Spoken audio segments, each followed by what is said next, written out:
নাম মোহাম্মদ শাওন আহমেদ। আমার বাড়ি কুড়িগ্রাম। বন্ধুরা, আমি আমার জীবনের গল্পটা শুরু করার শুরুতে আপনাদেরকে আমার পরিবারের ব্যাপারে জানিয়ে রাখি। আমার পরিবারে আমি আছি, আমার বাবা আছে, মা আছে, রয়েছে আমার দাদা দাদি সহ আমার একজন কাকা, এছাড়া রয়েছে আমার বড় দুইটা ভাই। আমার কোনো বোন নেই। কুড়িগ্রাম শহর থেকে অনেক দূরে কোনো এক প্রত্যন্ত গ্রামে আমাদের পরিবারটা এক নিম্ন মধ্যবিত্ত পরিবার। আমার বাবা পেশায় একজন মাছ ব্যবসায়িক। আমার বাবার অনেকগুলো মাছের ফিশারি আছে এবং আমার বাবা অনেক দূরে দূরে গিয়ে মাছ বিক্রি করে।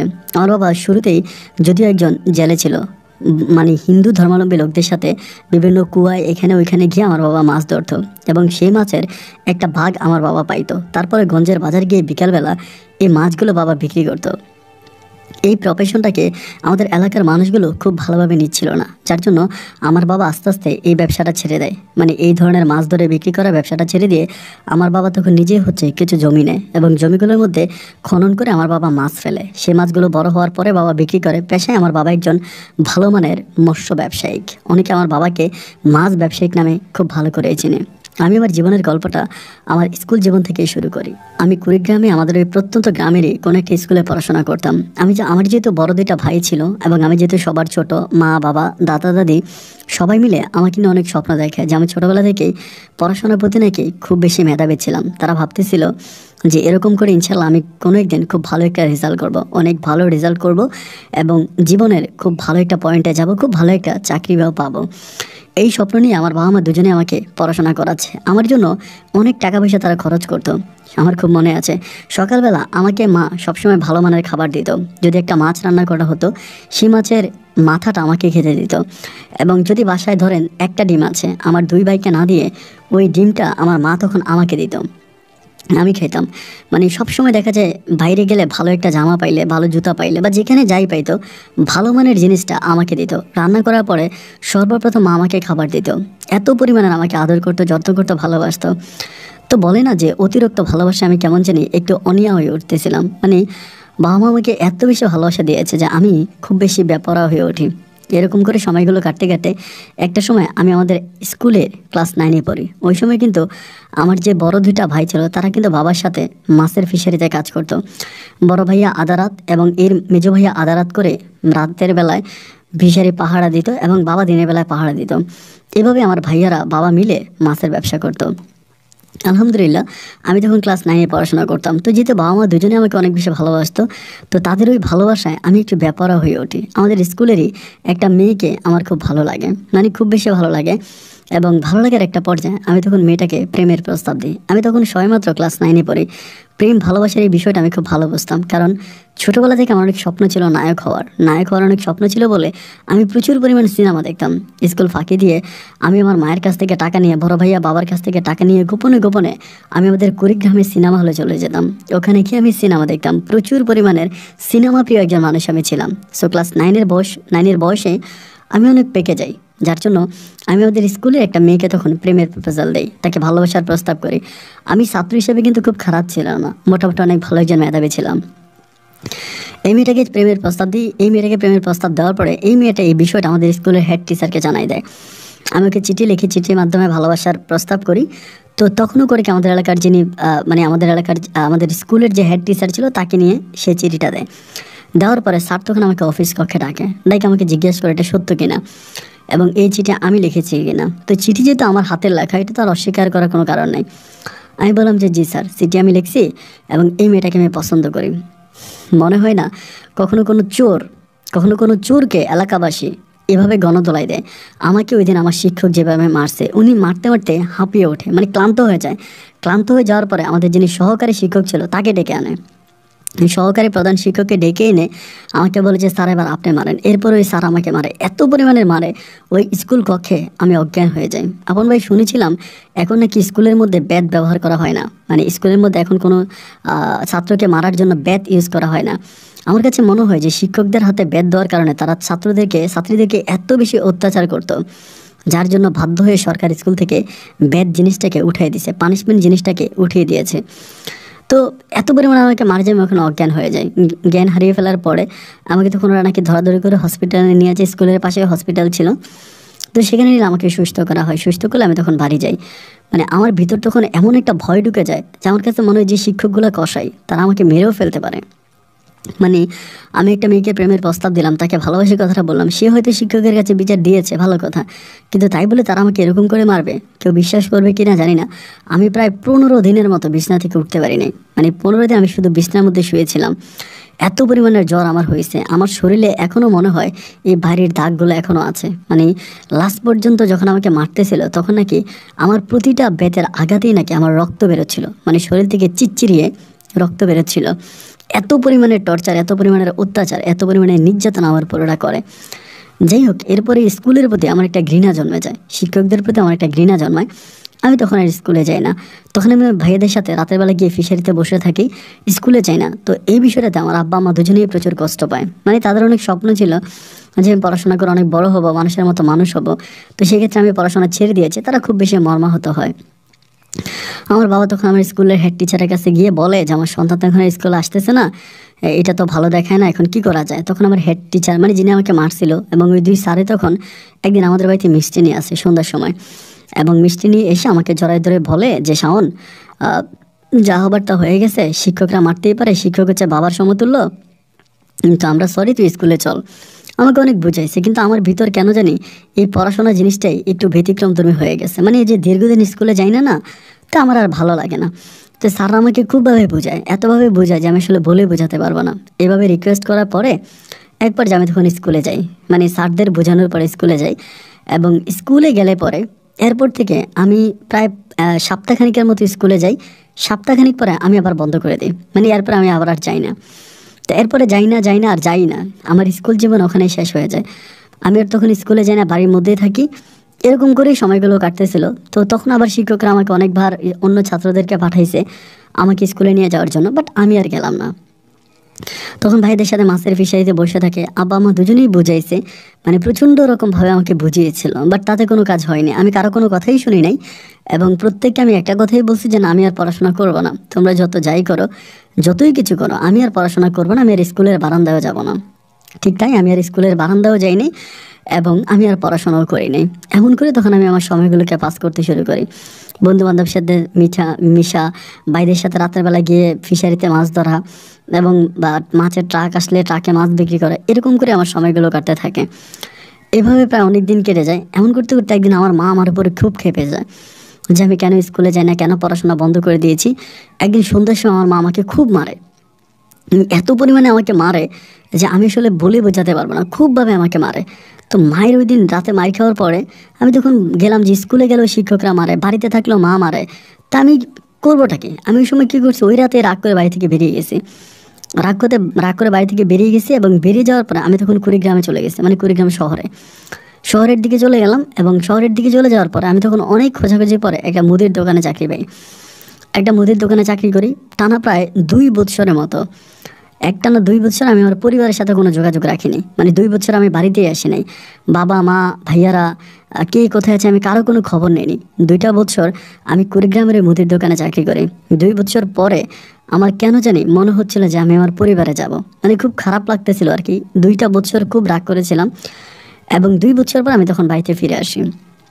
আসার পরে আমার বাবা মা ভাইয়ারা মিলে আমাকে খুব আদর করে, যত্ন করে, এবং তারা আমাকে জড়িয়ে ধরে চিৎকার করে কাঁদে, আমাকে খুবভাবে বোঝায় যে এরকমটা করা ঠিক না, আচ্ছা ঠিক আছে, হয়ে গেছে, আমাকে আর কখনো কোনো কিছু বলবে না, স্কুলে যাই বা না যাই, পড়াশোনা করি বা না করি, এই বিষয়ে তারা আমাকে আর কখনোই কোনো প্যারা দেবে না, এবং তারা আমাকে আর কখনোই কিছু বলবে না।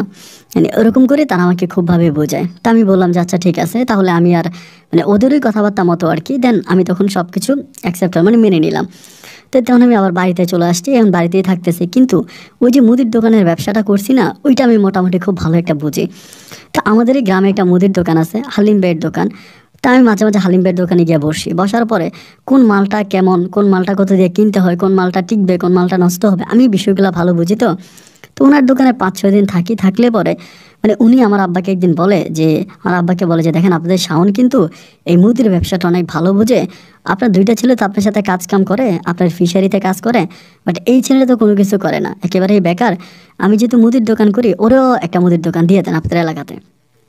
মানে একটা দোকান যেহেতু এলাকাতে আছে, আরেকটা দোকান দিলে কিন্তু ওনার ব্যবসাটা কমে যাবে, এটা কিন্তু সত্যি। এই বুদ্ধি কিন্তু কেউ দেবে না, কিন্তু তিনি আমার আব্বাকে বুদ্ধিটা দিল যে ওরা একটা মুদির দোকান দিয়ে দেন, দেখবেন ও মুদির ব্যবসাটা ভালো পারে। আব্বাকে যখন বললো, অ্যান্ড আব্বা তখন আমাকে জিজ্ঞেস করলো যে কিরে শাওন, এরকম এরকম মতো এটা বলতেছে, এখন তুই কি মুদির দোকান দিবি? তো আমি বললাম যে আব্বা, খারাপ কি, যদি ব্যবসা হয় ভালো তাহলে আমি দিতে পারি, কারণ আমি এই ব্যবসাটা ভালো বুঝি। আমি 2 বছর ধরে কুড়িগ্রাম এটাতে কাজ করছি, তো আমি ভালো বুঝি। আমার আব্বা তখন করলো কি, আমার জন্য একটা মুদির দোকানের ব্যবস্থা করলো। তো ওই সময় ওরকম কোনো দোকান না, ধরেন আপনি ওই যে সন দিয়ে ঘরটর বানিয়ে উপরে টিন দিয়ে খুব ছোট করে একটা ছোট আকারে একটা ঘর দিল আমাদের বাড়ির সামনে, দিয়ে একটা মুদির দোকান আমার আব্বা শুরু করলো। মানে আব্বার কথা হচ্ছে, আমাদের নিজেদেরও তো অনেক বাজার সাজার লাগে, আশেপাশের বাড়ির মানুষ আছে তাদের বাজার লাগে, এই থেকে আমি তখন শুরু করি। তো আমি তখন মুদির দোকানটা করতেছি, খুব ভালো করে দোকান চালাইতেছি।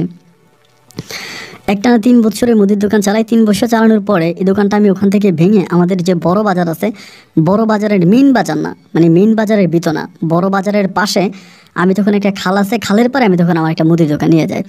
খালের পাড়ে নিয়ে যাওয়ার কারণ হচ্ছে এইটা, ধরেন গ্রামের অনেক মহিলারা আছে, খুব খেয়াল করে দেখবেন, তারা কিন্তু বাজার পর্যন্ত যায় না, বাজারের ভিতরে মানুষ থাকে, বাজারে যায় না। তো গ্রামের মহিলাগুলো করে কি, কোনো কিছু লাগলে গ্রামের মানে বাজারের পাশে যে দোকানটা আছে না, ওই দোকান থেকে তারা সদাইপাতি করে, ওই দোকান থেকে তারা এটা ওইটা কিনে। তো যার জন্য আমি বুদ্ধি খাটিয়ে বাজারের ভিতরে দোকানটা না দিয়া বাজারের বাইরে দোকানটা দিলাম। তো যে টার্গেট নিয়ে দোকান দিলাম আর কি, যে এরকম মহিলা কাস্টমার পাবো, কিন্তু দেখা গেলো ঠিক তাই, আমি প্রচুর পরিমাণ মহিলা কাস্টমার পাচ্ছি, মানে অনেক মহিলা কাস্টমার পাচ্ছি। ওই সময় আমাদের এলাকার বেশিরভাগ মানুষে তখন বিদেশে থাকতো, প্রবাসী থাকতো, তো বেশিরভাগ কাস্টমারে তখন আমাদের দিকে আসতো, এসে আমার কাছ থেকে মাল এটা ওইটা বাজার সাজার নিয়ে যাইতো। এরকম করে অনেক দিন ধরে ব্যবসা বাণিজ্য করতেছি, ভালো অবস্থানের মধ্যে আছি। এমন করতে করতে আমি তখন হঠাৎ করে একটা অন্য ব্যবসা আমার মাথায় আসছিল। ওই সময় মোবাইল ফোন আস্তে আস্তে প্রচলন হয়, এবং ফ্লেক্সির কোনো দোকান আমাদের এখানে ছিল না। তো বেশিরভাগ মহিলাদের জামাই হচ্ছে বিদেশে থাকে, হাজব্যান্ড বিদেশে থাকে, তখন তারা করে কি, ফোনে টাকা রিচার্জ করার জন্য অন্য ছেলেদেরকে টাকা দেয়, যে ধর আমি তোরে 20-25 টাকা দিলাম, 20 টাকা আমার ফোনে পাঠাবি, 5 টাকা তুই খাবি। এরকম করে বাচ্চাদেরকে টাকা দেয়, কারণ এই মহিলারা তার বাজারের ভিতরে ঢুকতে পারে না, বাজারের ভিতরে ঢুকে ফোনে রিচার্জ করতে পারে না, এবং বিশ্বাস কাউকেই করে না যে নাম্বারটা দিয়ে দিবে এরকম। তো যেহেতু আমি আমার দোকানটা ওই জায়গায় একটু সাইডে আছে, অনেক মহিলা ভাবিরে আমারে তখন বললো যে মোবাইলের টাকা উঠা, মোবাইল দিয়ে আমরা মোবাইলে টাকা ঢুকাইতে পারি না, এটা উঠা, অনেক ভাবিরা বললো। বলার পর আমি তখন তাদের কথা মতো কী করলাম, ফোনে মানে একটা ফোনেরও পাশাপাশি ফ্লেক্সি করা বা রিচার্জ করার একটা ব্যবসা আমি তখন শুরু করে দিলাম। যাই হোক, আলহামদুলিল্লাহ দেখতেছি যে সব কিছু মিলে আয় উন্নতি ভালোই হইতেছে। আমার বাবা ভাইয়ারা মিলে ব্যবসা করে যেটাকে ইনকাম করতেছে, আমি মুদির দোকান চালিয়ে তারপরে মোবাইলে ফ্লেক্সি করে রিসার্চ করে আমি আরও ভালো টাকা ইনকাম করতে পারতেছি, মানে ওদের তুলনায় অনেক ভালো টাকা ইনকাম করি। আলহামদুলিল্লাহ, আমার আর কোনো টেনশন নেই, সর্বদিক থেকে আমি খুবই ভালো আছি, এবং এই সব কিছু মিলে আমার দিনগুলো অত্যন্ত ভালোই কাটতেছে। এভাবে সময়গুলো সামনে দিয়ে কাটতে কাটতে একটা পর্যায়ে আমাদের ওই আমি যেখানে ফ্লেক্সি করতাম ওইখানে ওই দিন একটা মেয়ে, নাম হচ্ছে ওর শাহানা, মানে শাহানা নামের মেয়ে। তো ও হচ্ছে কি ওই গ্রামেরই একটা মেয়ে, মানে আমি যেখানে মুদির দোকান দিয়েছি তার পিছনের ওদের বাড়ি, ওই গ্রামের মেয়েটা। তো ওই গ্রামের মেয়েটা আমার কাছে প্রায় সময় আসতো, মানে যখন তার যেটা লাগবে ওইটা লাগবে বাজার সাজারের জন্য আসতো। তো একদিন সে আমার জন্য একটা মোবাইল ফোন নিয়ে আসছে, মোবাইল ফোন নেই না বলতেছে যে ফোনের ভিতরে কিছু টাকা রিচার্জ করে দেওয়ার জন্য। শাহানা ছিল মাদ্রাসায় পড়াশোনা করতো, এবং আমার এই মুদির দোকানের পিছনে একটা মাদ্রাসা ছিল, বড় মাদ্রাসা, ফাজিল মাদ্রাসা, ওই মাদ্রাসায় তখন ও পড়তো আর কি, এই মেয়েটাও পড়াশোনা করতো। তো আমার দোকানে আসতে পরে আমি বললাম যে তোমার মোবাইল, মানে ওর কিন্তু আবার বাবা নাই, ওর মা আছে, ওর মা কী জানি একটা চাকরি করে, মানে ওই বাড়ির ভিতরে একটা কী জানি চাকরি করে, কোথায় জানি কী করে আমি জানি না, তবে জানি একটা চাকরি করে। তো আমি তো গ্রামের ভিতরে ঢুকে না, এবং এটা তো আমার গ্রামও না, আমার গ্রাম তো অনেক দূরে, এখানে এসে আমি জাস্ট ব্যবসা করি, দোকানদারি করি। পরে আমার বলতেছে আমার এই ফোনে কটা টাকা ঢুকিয়ে দেন, তা আমি ফোনে কটা টাকা ঢুকিয়ে দিই, দিলে পরে মেয়েটা তখন করে কি, মানে একদিন পর পর আমার দোকানে আসে, এসে টাকা ঢুকায়, 50 টাকা 60 টাকা করে ঢুকায়। ঢুকে সে কী যে করে আমি জানি না, মেয়েটা কিন্তু দেখতে মোটামুটি সুন্দরই আছে, লম্বা টম্বা আছে, সুন্দর আছে। তো করে কি যে আইসা এরকম করে টাকা ঢুকানোর পরে একদিন একটা ভাবি মানে দেখছে যে ও ফোনে টাকা রিচার্জ করে যাচ্ছে। তো ভাবিটা তখন আমাকে বললো যে কী ব্যাপার, আপনার দোকানে শাহানা কেন আসছে? আমি বললাম তো শাহানা তো ওর মোবাইলে টাকা ঢুকাইছে। আমি টাকা দিছিলাম, ফোনে টাকা ঢুকাইছে। পরে বলে ওর কাছে মোবাইল ফোন আছে? আমি বললাম যে হ্যাঁ আছে। তো তো এই কথা ভাবি কিন্তু জানা গেছে, জানা দেওয়ার পরে ভাবি তখন চলে গেছে, কী হয়েছে না হয়েছে আমি জানি না। রাত 8টার দিকে তখন এই শাহানার মা শাবানা তখন আসছে আমার দোকানে, আইসা আমাকে বলতেছে, তুমি যে একটা কথা বলছো এটা কি সত্য? আমি বললাম কোন কথা? বলে তুমি নাকি অমুক ভাবির কাছে বলছো আমার মেয়ে শাহানার নাকি মোবাইল ফোন আছে, এটা কি সত্য নাকি? আমি তো আর ভাই অত আমার ভিতরে তো পেস্ট নেই, আমি তো আর কিছু জানি না, ওদের গ্রামীণ মেয়েরা মিলে কোন ধরনের পেস্ট টেস্ট করে। আমি বললাম হ্যাঁ, শাহানা তো আসছিল আমার দোকানে, এবং আসছিল একবার না, সে প্রায় প্রত্যেক দিনে আসে, আইসা তার ফোনে টাকা রিচার্জ করে নিয়ে যায়। তো কেন, কোনো সমস্যা? পরে উনি আমাকে বলে, তুমি সত্যি কথা বলতেছো তো? এটার প্রমাণ দিতে পারবা যে আমার মেয়ে তোমার ফোনে টাকা ঢুকায়? আমার মেয়ের কাছে মোবাইল ফোন আছে, সে মোবাইলে টাকা ঢুকায়। আমি বলি প্রমাণ দিতে পারবো না কেন, এখানে প্রমাণ না দেওয়ার কি আছে? আপনার মেয়ে তো প্রায় সময় আমার দোকানে আসে, এবং আসার পরে প্রায়শই সে আমার কাছ থেকে রিচার্জ নিয়ে যায়, তার কাছে তো মোবাইল ফোন আছে। এই লেগে গেল ভেজাল আর কি। কারণ ওদের মাঝে কি ভেজাল আমি তো জানি না। পরের দিন আমি তখন দোকান খোলার জন্য আসি, আসলে পরে আমাকে ওই এলাকার কয়েকটা ছেলে তখন দোকান খুলতে মানা করে, যে ওই ভাই আপনার দোকান খুলেন না কেন, আপনি মহিলাদের মাঝে ভেজাল লাগিয়ে দেন, এবং আপনি কেন বলছেন যে শাহানার কাছে মোবাইল আছে? ওই এলাকার মোটামুটি একটু সন্তা টাইপের একটা ছেলে আর কি, একটু মাস্তান টাস্তান টাইপের, ও এসে তখন আমার দোকানে বাধা দেয়। তো আমার দোকানটা যেহেতু বাজার থেকে একটু বাইরে, মানে বাজারের একটু বাইরে, তো বাজার কমিটিও কিন্তু আমার এই দোকানটা দেখবে না, কারণ বাজার কমিটি বাজারের দোকান নিয়ে আসে, এটা তো বাজারের বাইরে পড়ছে। তারপরেও বাজার কমিটির কাছে আমি তখন গেলাম, গিয়া বললাম যে ভাই এমন এমন ঘটনা, আমার দোকানটা তো বলা ভাই বন্ধ করে দিয়েছে। পরে বাজার কমিটির ভিতরে একজন ভাই ছিল, তিনি আবার আমার মোটামুটি সম্মান করতো, ভালোবাসতো। তিনি যখন আমার সাথে আসে, আইসা পোলাবানির সাথে কথা বলে, বললে পরে পোলাবানি নাকি তখন বলে যে ও ফোনে টাকা রিচার্জ করে, অমুক মহিলারে টাকা দেয়, অমুক মহিলার টাকা দেয়, মহিলাদের ফোন নাম্বার নিয়ে যায়, রাত জেগে মহিলাদের সাথে কথা বলে। মানে যে কাজগুলো আমি কোনো সময়ই করতাম না, কোনো সময় আমি যে কাজগুলো করতাম না, এই কথাগুলো তখন উঠে দেয়। মানে হয় না যে একটা দোষ ঢাকার জন্য হাজারটা দোষ দিয়ে দেয়, এরকম আর কি। পরে আমি বললাম যে আমি এই ধরনের কোনো কাজই করি না, এগুলো মিথ্যে কথা। তখন পোলাপাইনের কাছে মানে ওই বড় ভাইয়ের কাছে বলতেছে যে ও দোকান চালাইতে পারবো, ঠিক আছে, ও মুদির দোকান চালাইতে পারবে, কিন্তু ফোনের দোকান চালাইতে পারবো না, ওরে ফোন বন্ধ করে দেওয়া লাগবে। মানে ও ফোনের দোকান চালাইতে পারবো না, ওকে ফোন বন্ধ করে দিতে হবে। তখন আমি বললাম যে ভাই ঠিক আছে, কারণ এটা তো আর আমার গ্রাম না, আমি তো অনেক দূর গ্রাম থেকে এসে এখানে ব্যবসা করতেছি।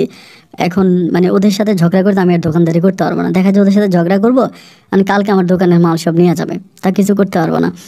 পরে আমি বললাম যে ভাই ঠিক আছে, আপনাদের কথাই মানলাম, আমি আর কোনো রিসার্চ ফিসার্চ কোনো কিছুই করবো না, আমি জাস্ট মুদির মাল বেচবো, আগে যেরকম ভাবে ওরকম ভাবে। তো সে জায়গায় আমার ওই মোবাইলের ব্যবসাটা বন্ধ হয়ে যায়, আমি আর মোবাইলের ব্যবসাটা করি না। কিন্তু শাহানা মেয়েটাকে আমি আর দেখিও না। 5-6 দিন পরে, মানে এই ঘটনার প্রায় 5-6 দিন পরে, মেয়েটা একদিন বিকেলবেলা আমার দোকানে আসছে, সাথে একটা পিচ্ছি আছে, ছোট বাচ্চা। আইসা আমাকে বলতেছে যে শাওন ভাই আমার কিছু বাজার লাগবে, কিছু বাজার দেন। তো যেহেতু তার জন্য আমার মোবাইলের ব্যবসাটা অনেক লাভ হইতো, কিন্তু ওই সময় মানে প্রচণ্ড লাভ হইতো, মানুষের অনেক উপকার হইতো। দেখা যায় মোবাইলে রিচার্জ করার জন্য আইসা আমার দোকান থেকে অনেক বাজার সাজার নিয়ে যাইতো, একটা কাজের জন্য আইসা অনেকগুলো কাজ করতো। তো ওই হিসেবে আমার বেচা বিক্রিটাও কমে গেছে এবং মোবাইলের ইনকামটাও কমে গেছে, যার জন্য মনটা আমার খুব খারাপ। এবং এই ঘটনাটা তো ঘটেছে শুধুমাত্র ওই মেয়ের কারণে, মানে শাহানা মেয়েটার কারণে। তো এই মেয়েটা যখন বিকালবেলা আমার এখানে মাল নিতে আসছে, আসার পর আমি তখন করলাম কি যে আমি বললাম যে না, আমি তোমার মাল দিব না, তো আমি তোমার কাছে বেচবো না। তো আমাকে বলে কেন আমার কাছে বেচবেন না কেন? আমি বললাম যে বেচবো না এই কারণে যে তোমার জন্য আমার মোবাইলের ব্যবসাটা বন্ধ হয়েছে, তুমি চালাকি করে আমার মোবাইলের ব্যবসাটা বন্ধ করছো। পরে মেয়ে বলে আমি কি করে আপনার মোবাইলের ব্যবসা বন্ধ করলাম? আমি বললাম যে এরকম এরকম। তো মেয়ে বলতেছে যে আপনি কেন আমার আম্মার কাছে, আমার চাচির কাছে বলে দিয়েছেন যে আমি ফোন ব্যবহার করি, আমি তো ফোন চুরি করে ব্যবহার করতাম। তো যাই হোক, আমি আপনার কাছে অনেক ক্ষমা প্রার্থী, এবং যারা আপনাকে ফোন ইয়ে করার জন্য মানা করছে আমি তাদেরকে বলবো নি, এবং আপনি আবার মোবাইলের ব্যবসাটা শুরু করেন। মেয়েটা আমাকে বলতেছে, আমি বলি ঠিক আছে সত্যি বলবা তো? বলে বলবো। তো তার 2-3 দিন পরে ওই যে পোলাটা বাধা দিয়েছিল আমাকে মোবাইলের রিসার্চ ফিসার্চ এগুলো করার জন্য, ও এসে আমার বলতেছে যে শাওন ভাই ঠিক আছে, আপনি মোবাইলে ব্যবসা করেন, কিন্তু কোনো মহিলার নাম্বার টাম্বার নিয়েন না, আপনি আবার করেন। তো এ আমারে বলে গেছে। মানে ওই মেয়ে যে ছোট, কিন্তু ছোট হইলেও তার পাওয়ার অনেক বেশি, আমি তখন বুঝলাম। পরে আমি তখন পুনরায় আবারও মোবাইলের দোকানটা আবার শুরু করলাম, আবারও মোবাইলে রিসার্চ দিতেছে, আলহামদুলিল্লাহ খুব ভালো। তো ওই মেয়েটা তখন আমি জানাই, আমার অনেক ভালো লাগলো যে আমার একটা উপকার করছে, আমার দোকানে মাঝে মাঝে আসতো, রিসার্চ করলে রিসার্চ লাগিয়ে নিয়ে যাইতো। এরকম করে তার সাথে আমার মোটামুটি একটা ভালো মানের একটা সম্পর্ক হয়ে যায়, মোটামুটি ভালো একটা সম্পর্ক হয়। তো সম্পর্ক হওয়ার পরে ও তখন মাঝে মাঝে আমাকে রাতের বেলায় ফোন করে, এই শাহানা মেয়েটা, মানে কি কেমন আছো, কি করতেছো, মানে মোটামুটি একটু ক্লোজে আমার সাথে কথা বলার জন্য চেষ্টা করে। মানে যেটা বলে না যে একটু কাছে এসে একটু ঘেঁষাঘেঁষি টাইপের, ওই টাইপের একটু কথা বলার জন্য চেষ্টা করে। তো যেহেতু ভাই ওদের এলাকাতে আমি ব্যবসা বাণিজ্য করি, দোকানদারি করি, সেই হিসাবে আমিও তখন এই তাল মিলিয়ে কথা বলি। ওরকম না যে ওর সাথে আমার প্রেম ভালোবাসা বা ওরকম কোনো কিছু না, আমি ওর সাথে এরকম, ও যেরকম তাল মিলাচ্ছে আমিও একইভাবে তাল মিলিয়ে ওর সাথে কথা বলি, ভালো আছো, কী করতেছো, এটা ওইটা বলে ওর সাথে কথা বলি। এমন করেই সময়গুলো সামনের দিকে কাটতেছিল। এইভাবে দিন আর রাতগুলো কাটতে কাটতে অনেকগুলো দিন কেটে যায়। তো এইভাবে কাটতে একদিন সে আমাকে হঠাৎ করে বলে সে একটা বিয়েতে যাবে। আমাকে বলে আপনি কি যাবেন আমার সাথে? আমার একটা বান্ধবীর বিয়ে, ওদের ওখান থেকে অনেক দূরে, মানে তার বান্ধবী নাকি আগে তার সাথে পড়াশোনা করতো মাদ্রাসায় নানুবাড়ি থেকে, এখন ওদের বাড়িতে চলে গেছে, ওইখানে বিয়া। তো তো আমি তখন বললাম যে না আমি যাব না। পরে আমাকে বললাম আমি তো আপনাকে বন্ধু ভাবি এবং আপনার সাথে মোটামুটি আমার খুব ভালো একটা সম্পর্ক, আপনি যদি যান আমি খুব খুশি হব। তো আমি বললাম যে আমি যদি যাই তাহলে এটা তোমার আম্মা জানলে সমস্যা করবে না? পরে বলে না আমার আম্মা জানবে কোত্থেকে, আমার আম্মা কিন্তু এরকম না, আর আমার আম্মা বিষয়টা জানবেও না। আমি বলেছি আমার অন্য বান্ধবীরা যাবে, তাদের সাথে আমি যাব। তো অন্যরা অনেকেই যাওয়ার কথা আছে, বাট আমি তাদের সাথে যাব না, তাদেরকে নিবও না, আমি শুধু আপনাকে নিয়ে যাবো যদি আপনি যান। তখন আমি বললাম আচ্ছা ঠিক আছে, যদি তুমি নিয়ে যেতে চাও তাহলে আমি যাবো। মানে আমারও মনটা অনেক খারাপ, বাইরের দিকে ঘুরতে ঘুরতে যাইতে পারি না। ওই যে মুদির দোকানদারদের জীবন যা আর কি, সকালবেলা 8টা বাজে গিয়ে দোকান খোলা, তারপরে আবার রাত 10টা বাজে দোকান বন্ধ করে ঘরে এসে ঘুমানো। দোকানের সামনের যে দৃশ্যগুলো আছে এইগুলো ছাড়া অন্য কোনো কিছু চোখে পড়ে না। এবং মুদির দোকানদারের জীবনটা বড় কষ্টের জীবন, এটা সত্য কথা। তো পরে আমি তখন করলাম কি, আচ্ছা ঠিক আছে ফাইন, আমি তোমার সাথে যাব। এই কথা বলে পরে আমি তখন তার সাথে এর পরের দিনে আমি তার সাথে গেছি সকালবেলা দোকান টোকান বন্ধ করে। অনেক দূরে, মানে আমাদের ওই জায়গা থেকে অনেক দূরে একটা জায়গায় গেছি এবং ওইখানে আমাকেও নিয়ে গেছে। কিন্তু নিয়ে যে সময় আমাকে বলতেছে যে আমি তো ওই বাড়িতে যাইতেছি, আমি কিন্তু বলছি আমি বিয়ে করছি, আমার বান্ধবীরা কিন্তু আমি বলে দিচ্ছি আমি বিয়ে করছি, আমি কিন্তু আপনাদের স্বামী পরিচয় দেবো ওখানে গিয়া। আমি তখন বললাম যে এটা কেমন কথা? ওর সাথে কিন্তু ওই সময় আমার কোনো প্রেম ভালোবাসাও নাই, মানে কোনো প্রেম ভালোবাসাও হয় নাই, কিছুই না। এবং আমরা ভালো বন্ধুত্বের মতো ফোনে কথা বলতাম। তো এই এলাকাতে যাওয়ার আগে সে আমাকে এটা বলতেছে আমি কিন্তু আপনাকে স্বামী পরিচয় দিব। পরে আমি বললাম যে এটা তো আসলে ভালো দেখায় না, তোমার সাথে তো আমার কোনো প্রেম ভালোবাসা কিছু না, তাহলে স্বামী পরিচয় কেন দিবা? ও বলে আমি আমার বান্ধবীকে ফোনে বলে দিছি যে আমি বিয়ে করছি, এবং আমি আমার স্বামীকে, আমি যখন বিয়ে করছি ও বলছে আমার হাজব্যান্ডকে নিয়ে যাওয়ার জন্য। তো আমি বললাম যে তুমি তোমার বান্ধবীর কাছে মিথ্যা কথা বললা কেন? মিথ্যা কথা তো বলার কোনো দরকার ছিল না। আমাকে বলে বলে দিছি, তো এখন তো আর কিছু করার নেই, আপনি একটু কষ্ট করে যাবেন, এমন করে আমাকে বলতেছে। ও আচ্ছা ঠিক আছে, তুমি যদি বলো তাহলে আমি এখন কি করব, অভিনয় তো করতে হবে ওই ভূমিকায়। তো ওই ভূমিকা আমি তখন একইভাবে অভিনয় করার জন্য গেলাম, ওর সাথে গেলাম। ওইখানে যাওয়ার পরে তো বিয়ে বাড়িতে গেছি, গেলে পরে ওর বান্ধবী তারপর বাকিরা যারা আছে সবার কাছে পরিচয় করাই দিল। ওর নাম শাওন, আমার হাজব্যান্ড, আমার স্বামী, এটা বললো। তো আমরা ওখানে পৌঁছাইলাম আপনার ধরেন 3টার দিকে। 3টার দিকে ওখানে গিয়ে পৌঁছাইলাম, এবং বিয়ে কিন্তু তার পরের দিন, ওই দিন না, আজকে রাতে গায়ে হলুদ। তো গায়ে হলুদের অনুষ্ঠান করে গায়ে হলুদের অনুষ্ঠান শেষ হওয়ার পরে প্রায় রাত 1টার দিকে আমাদের গায়ে হলুদের অনুষ্ঠান শেষ। তো 1টার দিকে পরে তো সবাই যে যার মতো ঘুমাইতে যাবে। এখন ওর যে বান্ধবী, যে মেয়ের বিয়ে, ওই মেয়ে ওরে বলতেছে যে শাহনা তুই আর তোর জামাই মিলা ওই ঘরে ঘুমা, মানে একটা ঘর দিয়ে দিছে। বলছে তুই আর তোর জামাই মিলা ওই রুমে ঘুমা, একটা রুম দিছে আর কি। এটা যখন আমার বলছে আমি তখন চিন্তা করি আল্লাহ এটা কেমন ধরনের কথা, আমি কীভাবে ওই রুমে ওরে নিয়ে ঘুমাবো, আমরা তো হাজব্যান্ড ওয়াইফ না। পরে আমি ওরে চোখ টিপ মারতেছে, ও আমার চোখ টিপ মারতেছে, ইশারা দিতেছে যে আসো। পরে রুমের মধ্যে ঢুকলাম, ঢোকার পর আমি বললাম শাহানা এটা কী হইলো, তুমি আমার স্বামী পরিচয় দিয়ে আনলা এখানে, কিন্তু আদৌ তো আমরা স্বামী না, কিন্তু এখন আমরা এক ঘরে কীভাবে থাকবো? ও আমারে বলে আরে বাবা আমরা হাজব্যান্ড ওয়াইফ, এখন যদি আমরা এক ঘরে না থাকি তাহলে ওরা সন্দেহ করবে না, সমস্যা না, আমরা এক ঘরে থাকি, তুমি যদি ঠিক থাকো আমি যদি ঠিক থাকি তাহলে আমাদের মাঝে কোনো সমস্যা হবে না, আমার নিজেরা ঠিক থাকলেই ভালো। এই কথা বলে ভাই তখন ঘুমাইতে গেলাম, মানে শুইলাম আর কি। এবং শোয়ার পরেই বুঝেনি তো উঠতে বয়সে একটা ছেলে আর একটা মেয়ে একসাথে শুইতে গেছি, তো কতক্ষণ আর নিজেকে কন্ট্রোল করে রাখা যায়? একটা সময় আমিও কন্ট্রোল হারিয়ে ফেলি এবং ও কন্ট্রোল হারিয়ে ফেলে, আমাদের মাঝে তখন শারীরিক সম্পর্কটা হয়ে যায়। ওই সময়টা পর্যন্ত কিন্তু আমরা কেউ কারোর সাথে প্রেমও করি না, মানে কারোর সাথে কারো ভালোবাসারও সম্পর্ক নাই। তো এই কাজটা হয়ে যায়, এই কাজটা হয়ে যাওয়ার পরে সকালবেলা উঠে আমি গোসল টোসল করি, আমার মনটা কেমন জানি ভালো লাগে আবার খারাপও লাগে। তো এরপরের দিনও একইভাবে বিয়ের অনুষ্ঠানে থাকি, তো বরযাত্রী এসে ওকে নিয়ে যাবে। এখন ও বলে আমি একা যাবো না, আমার স্বামীকে এসেও নিতে হবে, মানে ওর বান্ধবীর বাড়িতে যাবে আর কি। ওই যে বউ নিয়ে যাবে না, এখন বউয়ের সাথে আরও কয়েকজন যায় না, জানি না সব জায়গায় যায় কিনা, বাট আমাদের এলাকাতে যাইতো। তো এখন ওরা যখন বলে যে শাহানা তুমি যাও, এবং ওর বান্ধবী বলে শাহানা তুই আয়, তো বলে আমি কি আমার স্বামীকে রেখে যাবো না? বলে তোর স্বামীর এসেও নিয়ে আয়। পরে আমাকে সব নিয়ে গেল বরের বাড়িতে, ওই মানে মেয়েকে যেখানে বিয়ে দিল ওই বাড়িতে।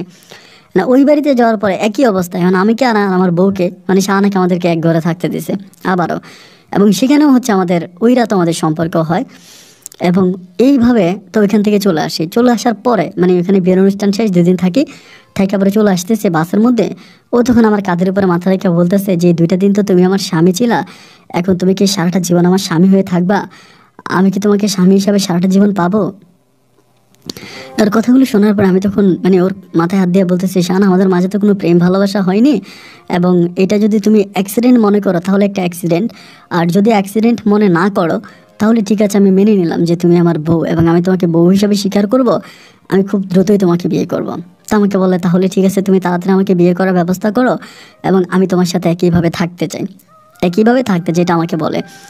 তো যাই হোক, আলহামদুলিল্লাহ এরপর থেকে শাহানাকে আমি তার বাড়িতে দিয়ে আসার পরে তারপর থেকে শাহানা এবং আমার মাঝে একটা প্রেমের সম্পর্ক শুরু হয়, একটা মিষ্টি প্রেমের সম্পর্ক। প্রত্যেকদিন দোকান বন্ধ করে দোকান থেকে 2টা চানাচুর, চকলেট, বিস্কিট যা যা পারি যাওয়ার সময় শাহানাদের বাড়ির উপর দিয়ে যাইতে ওদের বাড়িতে দিয়ে যায়। এবং এরকমও হয় যে ওর সাথে আমার সম্পর্কটা এতটাই গভীর হয়ে যায় যেটা আসলে আমি বলে বোঝাতে পারবো না। প্রায় 1 বছরের মতো আমরা তখন সম্পর্কে থাকি। 1 বছর সম্পর্কে থাকার পরে শাহানা তখন মাদ্রাসায় ক্লাস 9-এ পড়তো আর কি, মাদ্রাসা লেভেলে। তো ক্লাস 9-এ পড়তো। তো ওই সময় আমাকে বারবার বিয়ের প্রেশার দিচ্ছিল যে আমাকে বিয়ে করো, আমাকে বিয়ে করে তোমার ঘরে নিয়ে যাও। তো আমি তো আসলে ওকে বিয়ে করে ঘরে নিতে পারবো না ওই সময়, কারণ আমার বড় 2টা ভাই আছে। তো বড় 2টা ভাইয়ের বিয়ে না হলেও তো আমি তাকে বিয়ে করতে পারি না। তো ও আমাকে বলে আমার মা আমাকে যে কোনো সময় বিয়ে দিয়ে দেবে, যেহেতু আমার বাবা নাই, আমাকে যে কোনো সময় বিয়ে দিয়ে দেবে, তো তুমি আমাকে বিয়ে করো। বারবার যখন প্রেশার দিয়েছিল, আমি তার এই প্রেশারগুলো নিতে না পেরে একদিন রাগ করে তার সাথে কথা বলা বন্ধ করাই দিছি যে যা তুমি আমাকে এরকম বিয়ের জন্য প্রেশার দিচ্ছ কেন? এমন তো না যে তোমার ফ্যামিলি থেকে তোমাকে বিয়ের প্রেশার দিচ্ছে অথবা তুমি অনেক বড় হয়ে যাচ্ছ, তোমার বিয়ের বয়স পেরিয়ে যাচ্ছে, ওইরকম তো কোনো কিছুই না।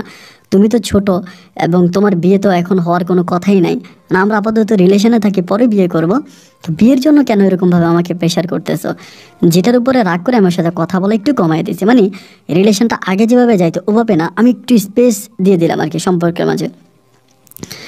এইভাবেই যাওয়ার পরে আমি দেখলাম যে আমি ওর কাছ থেকে যতটা দূরে সরে গেছি, ও আমার কাছ থেকে ঠিক ততটাই দূরে সরে গেছে। মানে ও আমার কাছ থেকে, আমি যতটা দূরে যাচ্ছি না ভাই, ও আমার কাছ থেকে আরও দূরে চলে যাচ্ছে। মানে সম্পর্কটা একটা সময় এরকম একটা জায়গায় চলে গেছে যে আমি ওকে কোনোভাবেই আমার দিকে আনতে পারতেছি না। ও ওর মতো করে আমার কাছ থেকে আরও দূরে সরে যাচ্ছে, আরও দূরে যাচ্ছে, আরও দূরে যাচ্ছে। প্রায় 2 মাসের মতো আমাদের সম্পর্কের মাঝে একটু সমস্যা থাকে। সমস্যা থাকার কারণে ও ওর মতো করে পরিপূর্ণভাবে পাল্টে যায়। মানে আমাকে যেরকম আগের মতো করে সম্মান করতো, ভালোবাসতো, আমি ফোন দিলে রিসিভ করতো, কথা বলতো, বাট এরকমটা না। তো তখন আমি ওদের মাদ্রাসার একটা মেয়ে আছে, কারণ অনেক মেয়েরা তো আমার দোকানে আসে, বাজার সাজার নিয়ে আসে, যেহেতু মাদ্রাসার পিছনে আমার দোকানটা। তো ওর সাথে পড়াশোনা করতে একটা মেয়ের আমি একদিন জিজ্ঞেস করলাম যে এমন এমন ঘটনা, শাহানা মাদ্রাসায় পড়াশোনা করে, আর শাহানা কারোর সাথে ওইখানে কোনো প্রেম টেম করে কিনা বা কোনো সম্পর্ক আছে কিনা। মেয়েটার সাথে আমার যখন ফ্রেন্ডলি মানে বন্ধুত্বের মতো সম্পর্ক হয়ে যায়, এটা ওই মেয়েটা আমাকে তখন বলতেছে যে হ্যাঁ ভাইয়া, শাহানা তো আমাদের মাদ্রাসার একজন হুজুরকে, মানে আমাদের মাদ্রাসার প্রিন্সিপালের সাথে ওর মনে হয় সম্পর্ক আছে, কারণ প্রিন্সিপাল ওকে অনেক সময় অনেক কিছু দেয় এবং ও পরীক্ষার মধ্যে খারাপ রেজাল্ট করলেও প্রিন্সিপাল ওকে পাশ করায় দেয়, ভালো রেজাল্ট দেয়। এবং প্রিন্সিপাল মাঝে মাঝে তাকে হচ্ছে চানাচুর, বিস্কিট, এটা ওইটা ওরা আইনা দেয়। এবং প্রিন্সিপালের সাথে ওর একটা প্রেমের সম্পর্ক আছে। খেয়াল করে শুনবেন, এই কথা ওর বান্ধবীটা আমাকে বলতেছে। তো বান্ধবীর যখন আমার এটা বললো, তখন কিন্তু ধরেন ভালোবাসার মানুষটা যখন অন্য কারো হয়ে যায়, অন্য কারোর সাথে সম্পর্কে লিপ্ত হয়, তখন কিন্তু নিজের মাঝে কষ্টের গুণটা আরও বেড়ে যায় যে আমার প্রিয় মানুষটা কেন অন্য কারো হয়ে যাবে। এটা আসলে মেনে নেওয়া খুবই কষ্টকর। আমি ওই সময়টা মানতে পারতেছিলাম না যে কী ব্যাপার, যাকে আমি এত ভালোবাসি, এত ভালো আমি যাকে বাসি, এবং সেই মানুষটা কেন অন্য কোনো সম্পর্কের সাথে জড়িয়ে যাচ্ছে, অন্য কারোর সাথে রিলেশন করতেছে। এবং ওই হুজুর তো অনেক বয়স্ক, মানে মধ্যবয়স্ক হচ্ছে আরও বড়। তো এরকম একটা মানে বৃদ্ধ লোকের সাথে ওখানে সম্পর্ক করবে, ওটা আমি এটা মানতে পারলাম না আর কি। মানতে না পারার পরে আমি এটাও জানছি যে ও যে হুজুরের সাথে সম্পর্ক করে, ওই হুজুরের বউ নেই, মানে বউ মারা গেছে। বউ মারা যাওয়ার পরে হুজুর আর বিয়ে করে নেই। তো কিন্তু খারাপ হতেই পারে। তখন আমার মাঝে খুব খারাপ লাগে যে হুজুর, এবং লোক মারফতে এই জিনিসটা আমি তখন জানতে পারি যে হুজুর নাকি মাঝে মাঝে ওদের বাড়িতে আসে রাতের বেলায়, 10টা-11টা বাজে, মাঝে মাঝে গভীর রাতেও দেখা যায় যে বাড়িতে হুজুর আসে, বাড়ি থেকে যায়। তখন আমার বিষয়টা অনেক খারাপ লাগে। একদিন শাবানা, মানে ওর মা আর কি, আমার দোকানে আসে, শাহানার মা আমার দোকানে এসে, উনি বাজার সাথে অনেক কিছু নেই। আমি ওনাকে ইঙ্গিতে ইঙ্গিতে দুই একটা কথা বলে, কারণ ওদের এখানে তো আমি থাকি, আমি তো ডিরেক্টলি বলতে পারি না যে আপনার মেয়ে হুজুরের সাথে অবৈধ সম্পর্ক করে বা হুজুরের সাথে খারাপ সম্পর্ক আছে, ওটা তো আমি ডাইরেক্টলি বলতে পারি না। আমি জাস্ট ঘুরে পেঁচা ওনাকে কথাটা বোঝানোর জন্য ট্রাই করতেছি, মানে ঘুরাইয়া। এখন ওনাকে ওইটা আমি ঘুরাইতে গেছি, তো উনি আমাকে আরও খারাপ বলতেছে যে শাহানা সম্বন্ধে এটা ওইটা বলতেছে, উনি আমাকে আরও নেগেটিভলি বলতেছে, হ্যাঁ তুমি কেন এরকম করে কথা বলবা, তুমি আমার মেয়ে সম্বন্ধে কি জানো, এটা ওইটা বলে আমাকে বলে। তো তখন যেহেতু দীর্ঘদিন ওদের ওখানে কাজ করে, ওদের এলাকার কিছু পোলাপানের সাথে একটা ভালো সম্পর্ক হয়ে গেছে না, ওই সবারই চিনি, সবাই আমার দোকানে আসে, এটা ওইটা খায়, ফ্রিজ আছে, দধি আছে, এটা ওইটা খায়। তো ওদের এলাকায় তখন একটা ছেলে আছে, নাম হচ্ছে রোবেল। তো ওই ছেলেটা মোটামুটি আবার একটু ভালো, আমার সাথে সম্পর্ক ভালো, একটু নেতা টাইপের। আমি একদিন রোবেলের ডাক দিয়ে বললাম যে রোবেল, তোমাদের এলাকার মেয়ে শাহানা এরকম এরকম প্রিন্সিপালের সাথে প্রেম করে, প্রিন্সিপাল মাঝে মাঝে রাতের বেলায় তার ঘরে আসে, তার সাথে প্রিন্সিপাল অবৈধ সম্পর্ক, একদিন ধরতে পারবা? ধরলে তোমার লেগে পুরস্কার আছে। ও আমার বলে ধরলে কত দিবেন? আমি জানি প্রিন্সিপাল মাঝে মাঝে আসে, তো ধরলে কত দিবেন? আমি বলি যে শাহানার সাথে যদি হুজুরে ধরাই দিতে পারো, শাহানার সাথে হুজুরে ধরাই দিয়ে যদি বিয়েটা পড়াই দিতে পারো, মানে আমার কথা হচ্ছে বিয়ে পড়াই দিব, যেহেতু এরকমই করতেছে তো নষ্টামি করতেছে, বুড়ির সংসার করুক, বুড়ির সাথে বুড়ির টাকা পয়সা না খাক, বুড়ির সংসার করুক, ধৈর্য যদি বিয়ে পড়াই দিতে পারো তাহলে আমি তোমাকে 10,000 টাকা দেবো। ওইটা 10,000 টাকা কিন্তু ওই সময় অনেক টাকা, বাট ওই রাগের মুখে মানে প্রেমিকার উপরে রেগে গিয়ে আমি তখন বললাম যে তোমাদেরকে আমি 10,000 টাকা দিব, পোলাবেন সবাই রে, ধৈর্য খালি শাহানার সাথে বিয়েটা পড়াই দিবা, এটা বুড়িয়া সংসার করুক, এটা মানে রাগের বশত বলছে। রুবেলও তখন বিষয়টা সিরিয়াসলি নিয়ে গেছে। ওই রাতটা কেটে গেল ভাই। এরপরের দিন রাতের বেলায় আমি তখন বাড়িতে রাতের প্রায় 2টার দিকে আমার কল দিছে যে শাওন ভাই কাম তো হয়ে গেছে।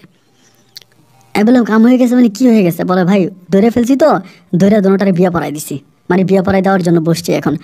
আমি তখন বললাম যে কারে ধরছো? পরে বলে শাহানারে আর হুজুরটারে। আমি বললাম কেমনি ধরছো? বলে একদম হাতে নাতে ঘরের ভিতরে ধরছি, ঘরের ভিতরে হাতে নাতে ধরছি, এখন বিয়ে পড়াই দিব। আমাদের এলাকার সব লোক আছে, আপনি আসবেন নাকি? আমি বললাম যে না রে ভাই, আমি এখানে যাবো কেন, এখন এত রাতের বেলায় বিয়ে পড়াই দাও, ধরছো যেহেতু বিয়ে পড়াই দাও। তা আমার ভিতরে হলো আমার খুব আগেরই রাগ রাগ থাকার অবস্থা। আমি তখন বলছি ঠিক আছে বিয়ে পড়াই দাও। এবার কি করলো, ওর সাথে বিয়েটা পড়াই দিছে ওই হুজুরের লগে।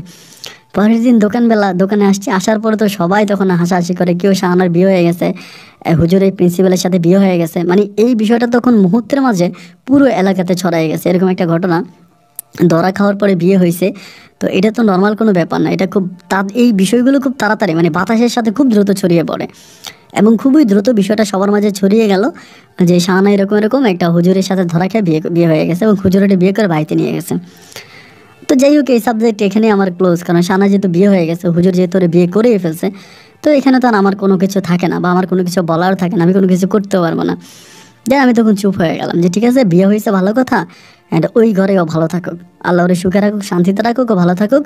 অ্যান্ড এই বিষয় নিয়ে আমি আর কোনো কথা বলতে চাই না। আমি আমার জায়গায় স্টিল না একদম শক্ত হয়ে গেছি, দোকানদারি করতেছি, ব্যবসা বাণিজ্য করতেছি, আমার মতো চলতেছে। শাহানার সাথে আমার আর কোনো যোগাযোগ নেই, ওর নাম্বারটা কিন্তু আমি ব্লক করে দিয়েছি, মানে আমার ফোন থেকে আমি ব্লক করে দিয়েছি, ওর সাথে আমি কোনো কন্ট্যাক্ট করি নাই। এইভাবে টানা 4 মাস কেটে যায়, 4 মাস কারোর সাথে কোনো যোগাযোগ নেই, আমি আমার মতো করে ব্যবসা করি। 4 মাস পরে একদিন বিকেলবেলা আসরের নামাজের পরে শাহানার আম্মা সাবান আমার দোকানে আসছে। আমি তো না চাচি বলে ডাকি, তাই আমি আমার দোকানে এসে উনি এটা ওইটা অনেক কিছু কিনছে। তাই আমি বললাম চাচি, মানে একটু খোঁচা মেরে বলতেছে আর কি যে চাচি কী অবস্থা, আপনার মেয়ের জামাই কেমন আছে? আর আপনার মেয়ের জামাই তো আপনার চেয়েও বেশি বয়স্ক। ওই সঙ্গে তো আমার পাওয়ার বাইরে গেছে, কারণ ওই দোকানে দীর্ঘদিন ধরে কাজ করি, তো সবার সাথে পরিচয়, মানে এলাকার ছেলের মতো হয়ে গেছে। তাই আমি বললাম যে আপনাদের দোকানে মানে একটা ভালো সম্পর্ক আপনাদের সাথে, তাই এখন তো মনে করেন আপনার মেয়ের জামাই তো আপনার চেয়েও বেশি বয়স্ক, হয় না, আপনাদের কী ডাকে, আম্মা ডাকে না ভাবি ডাকে না আপা ডাকে?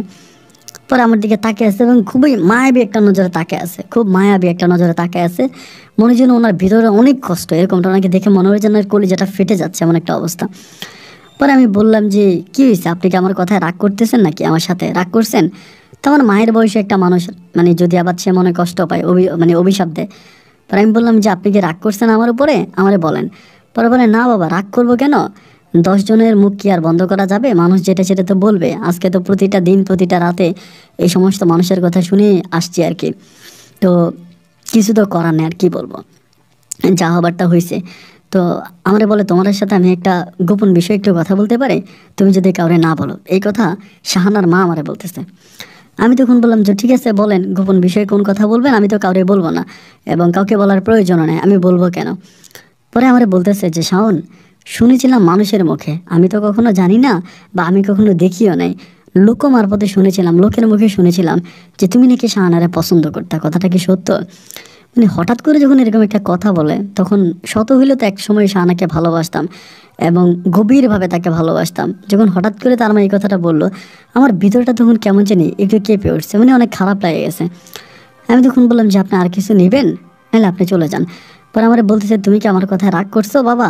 আমি বললাম না, রাগ করে নেই, রাগ করার কি আছে, আপনার মেয়ের এখন বিয়ে হয়ে গেছে মাদ্রাসার প্রিন্সিপালের সাথে, তো এখন তো আপনি আমাকে এইসব কথাবার্তা বলে কোনো লাভ নাই, এইসব কথাবার্তা বলে কি আর কোনো লাভ আছে? তো পরে আমারে বলে না তুমি আমি তোমার কাছ থেকে শুধু এই কথাটা যাই নিয়ে চলে যাব, যে আসলে কি তুমি আমার মেয়ের বিয়ে করতে চাইছিলে কি না, আমার মেয়ের সাথে তোমার কোনো সম্পর্ক ছিল কি না, বাবা না ভালো, আমাকে এই কথাটা একটু বলো।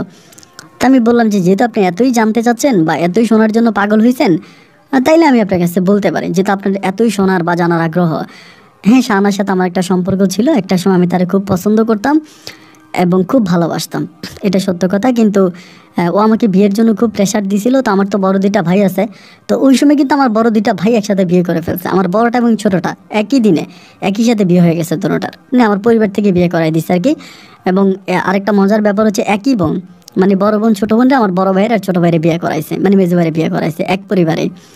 তো এইটা নিয়ে অনেক কাহিনী টাহিনী আছে, ওইদিকে না যাই, যেটা পরিবারের, এটা আমার বিষয় না, এটা পরিবারের বিষয়, ওইখানে বিয়ে টিয়া হয়।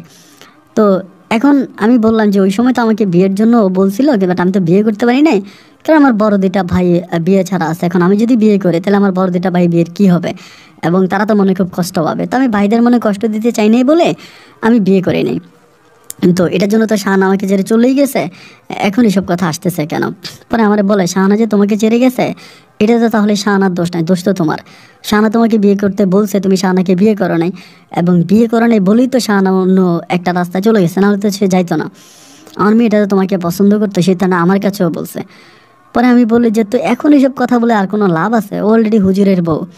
তুমি বলে যে আচ্ছা ঠিক আছে, সমস্যা না, আমি চলে যাই। এই কথা বলে উনি তখন চলে গেছে দোকান থেকে উনি বেরিয়ে গেছে। আমি তখন আমার দোকানদারি করতেছি। ঠিক 2 দিন পরে উনি আবারও একই সময় আইসা আমার বলতেছে যে আজকে রাতে আমার বাড়িতে তুমি একটু যাবা, তোমার দাওয়াত।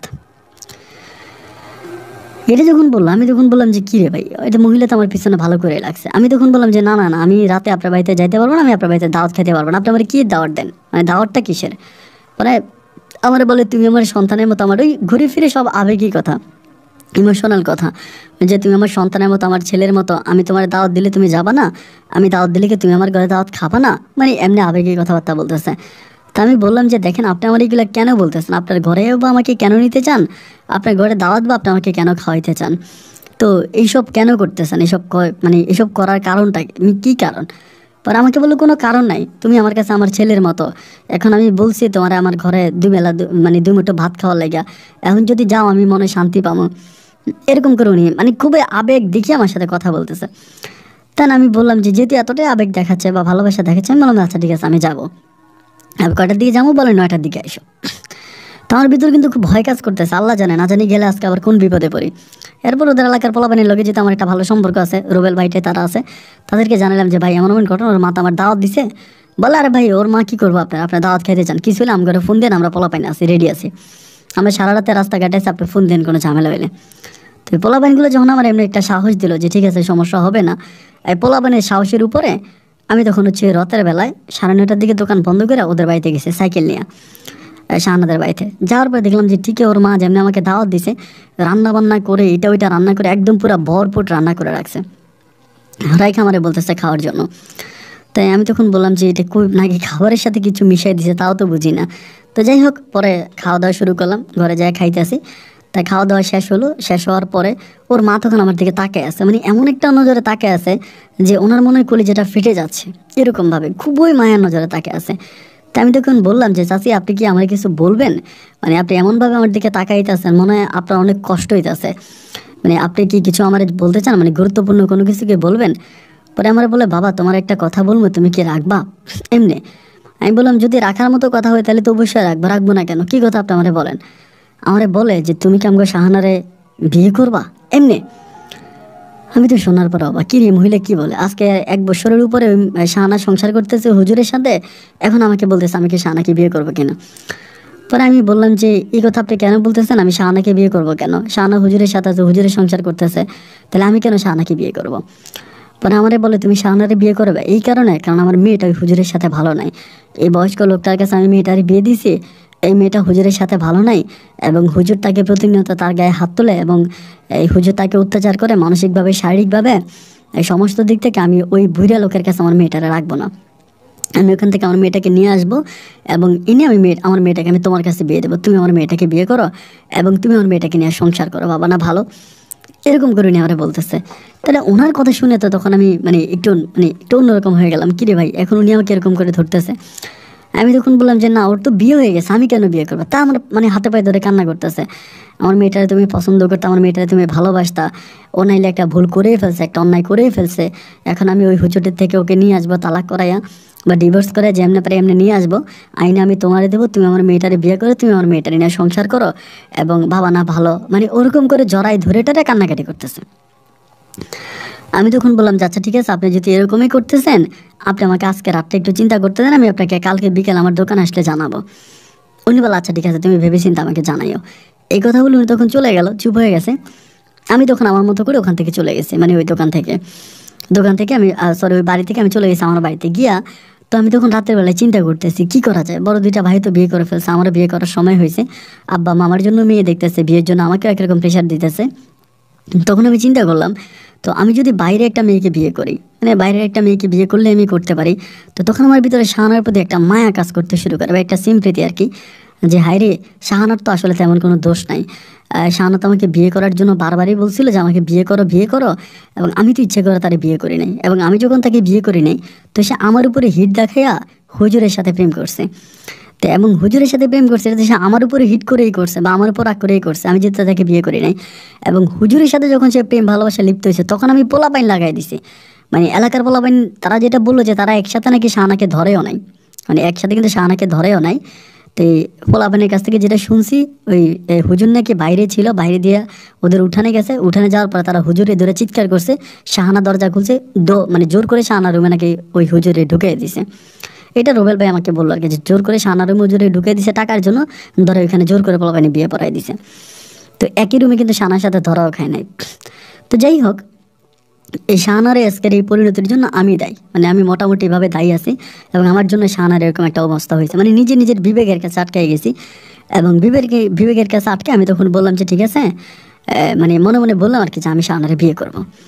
তো পরের দিন দোকানে গেলাম, দোকানে খুললাম, বিকেলবেলা শাহানার মা তখন আসছে, শাবানা আইসা আমাকে বলতেছে যে কি ব্যাপার শাওন, তুমি তো বললা কালকে রাতে আমাকে আজকে বিকেল আমাকে জানাবা, কি সিদ্ধান্ত নিলা? তখন আমি বললাম যে আন্টি, এখন আপনি যে আমাকে এই প্রস্তাবটা দিতেছেন, আপনার মেয়ে কি এই প্রস্তাবে রাজি হবে? না আপনার মেয়েকে ওই হুজুরকে ছেড়ে আসবে? পরে বলে আমার মেয়ে প্রত্যেকটা দিন আমাকে ফোন দিয়ে কান্নাকাটি করে, তুমি চাইলে আমার মেয়ের সাথে কথা বলতে পারো, আমার মেয়ের সাথে কথা বলতে পারো, কোনো সমস্যা নেই। আমি তখন বললাম যে না, আমি কথা বলতে চাই না, আর আমি কথা বললেও বা কী হবে, আমার কথা বলার দরকার নেই।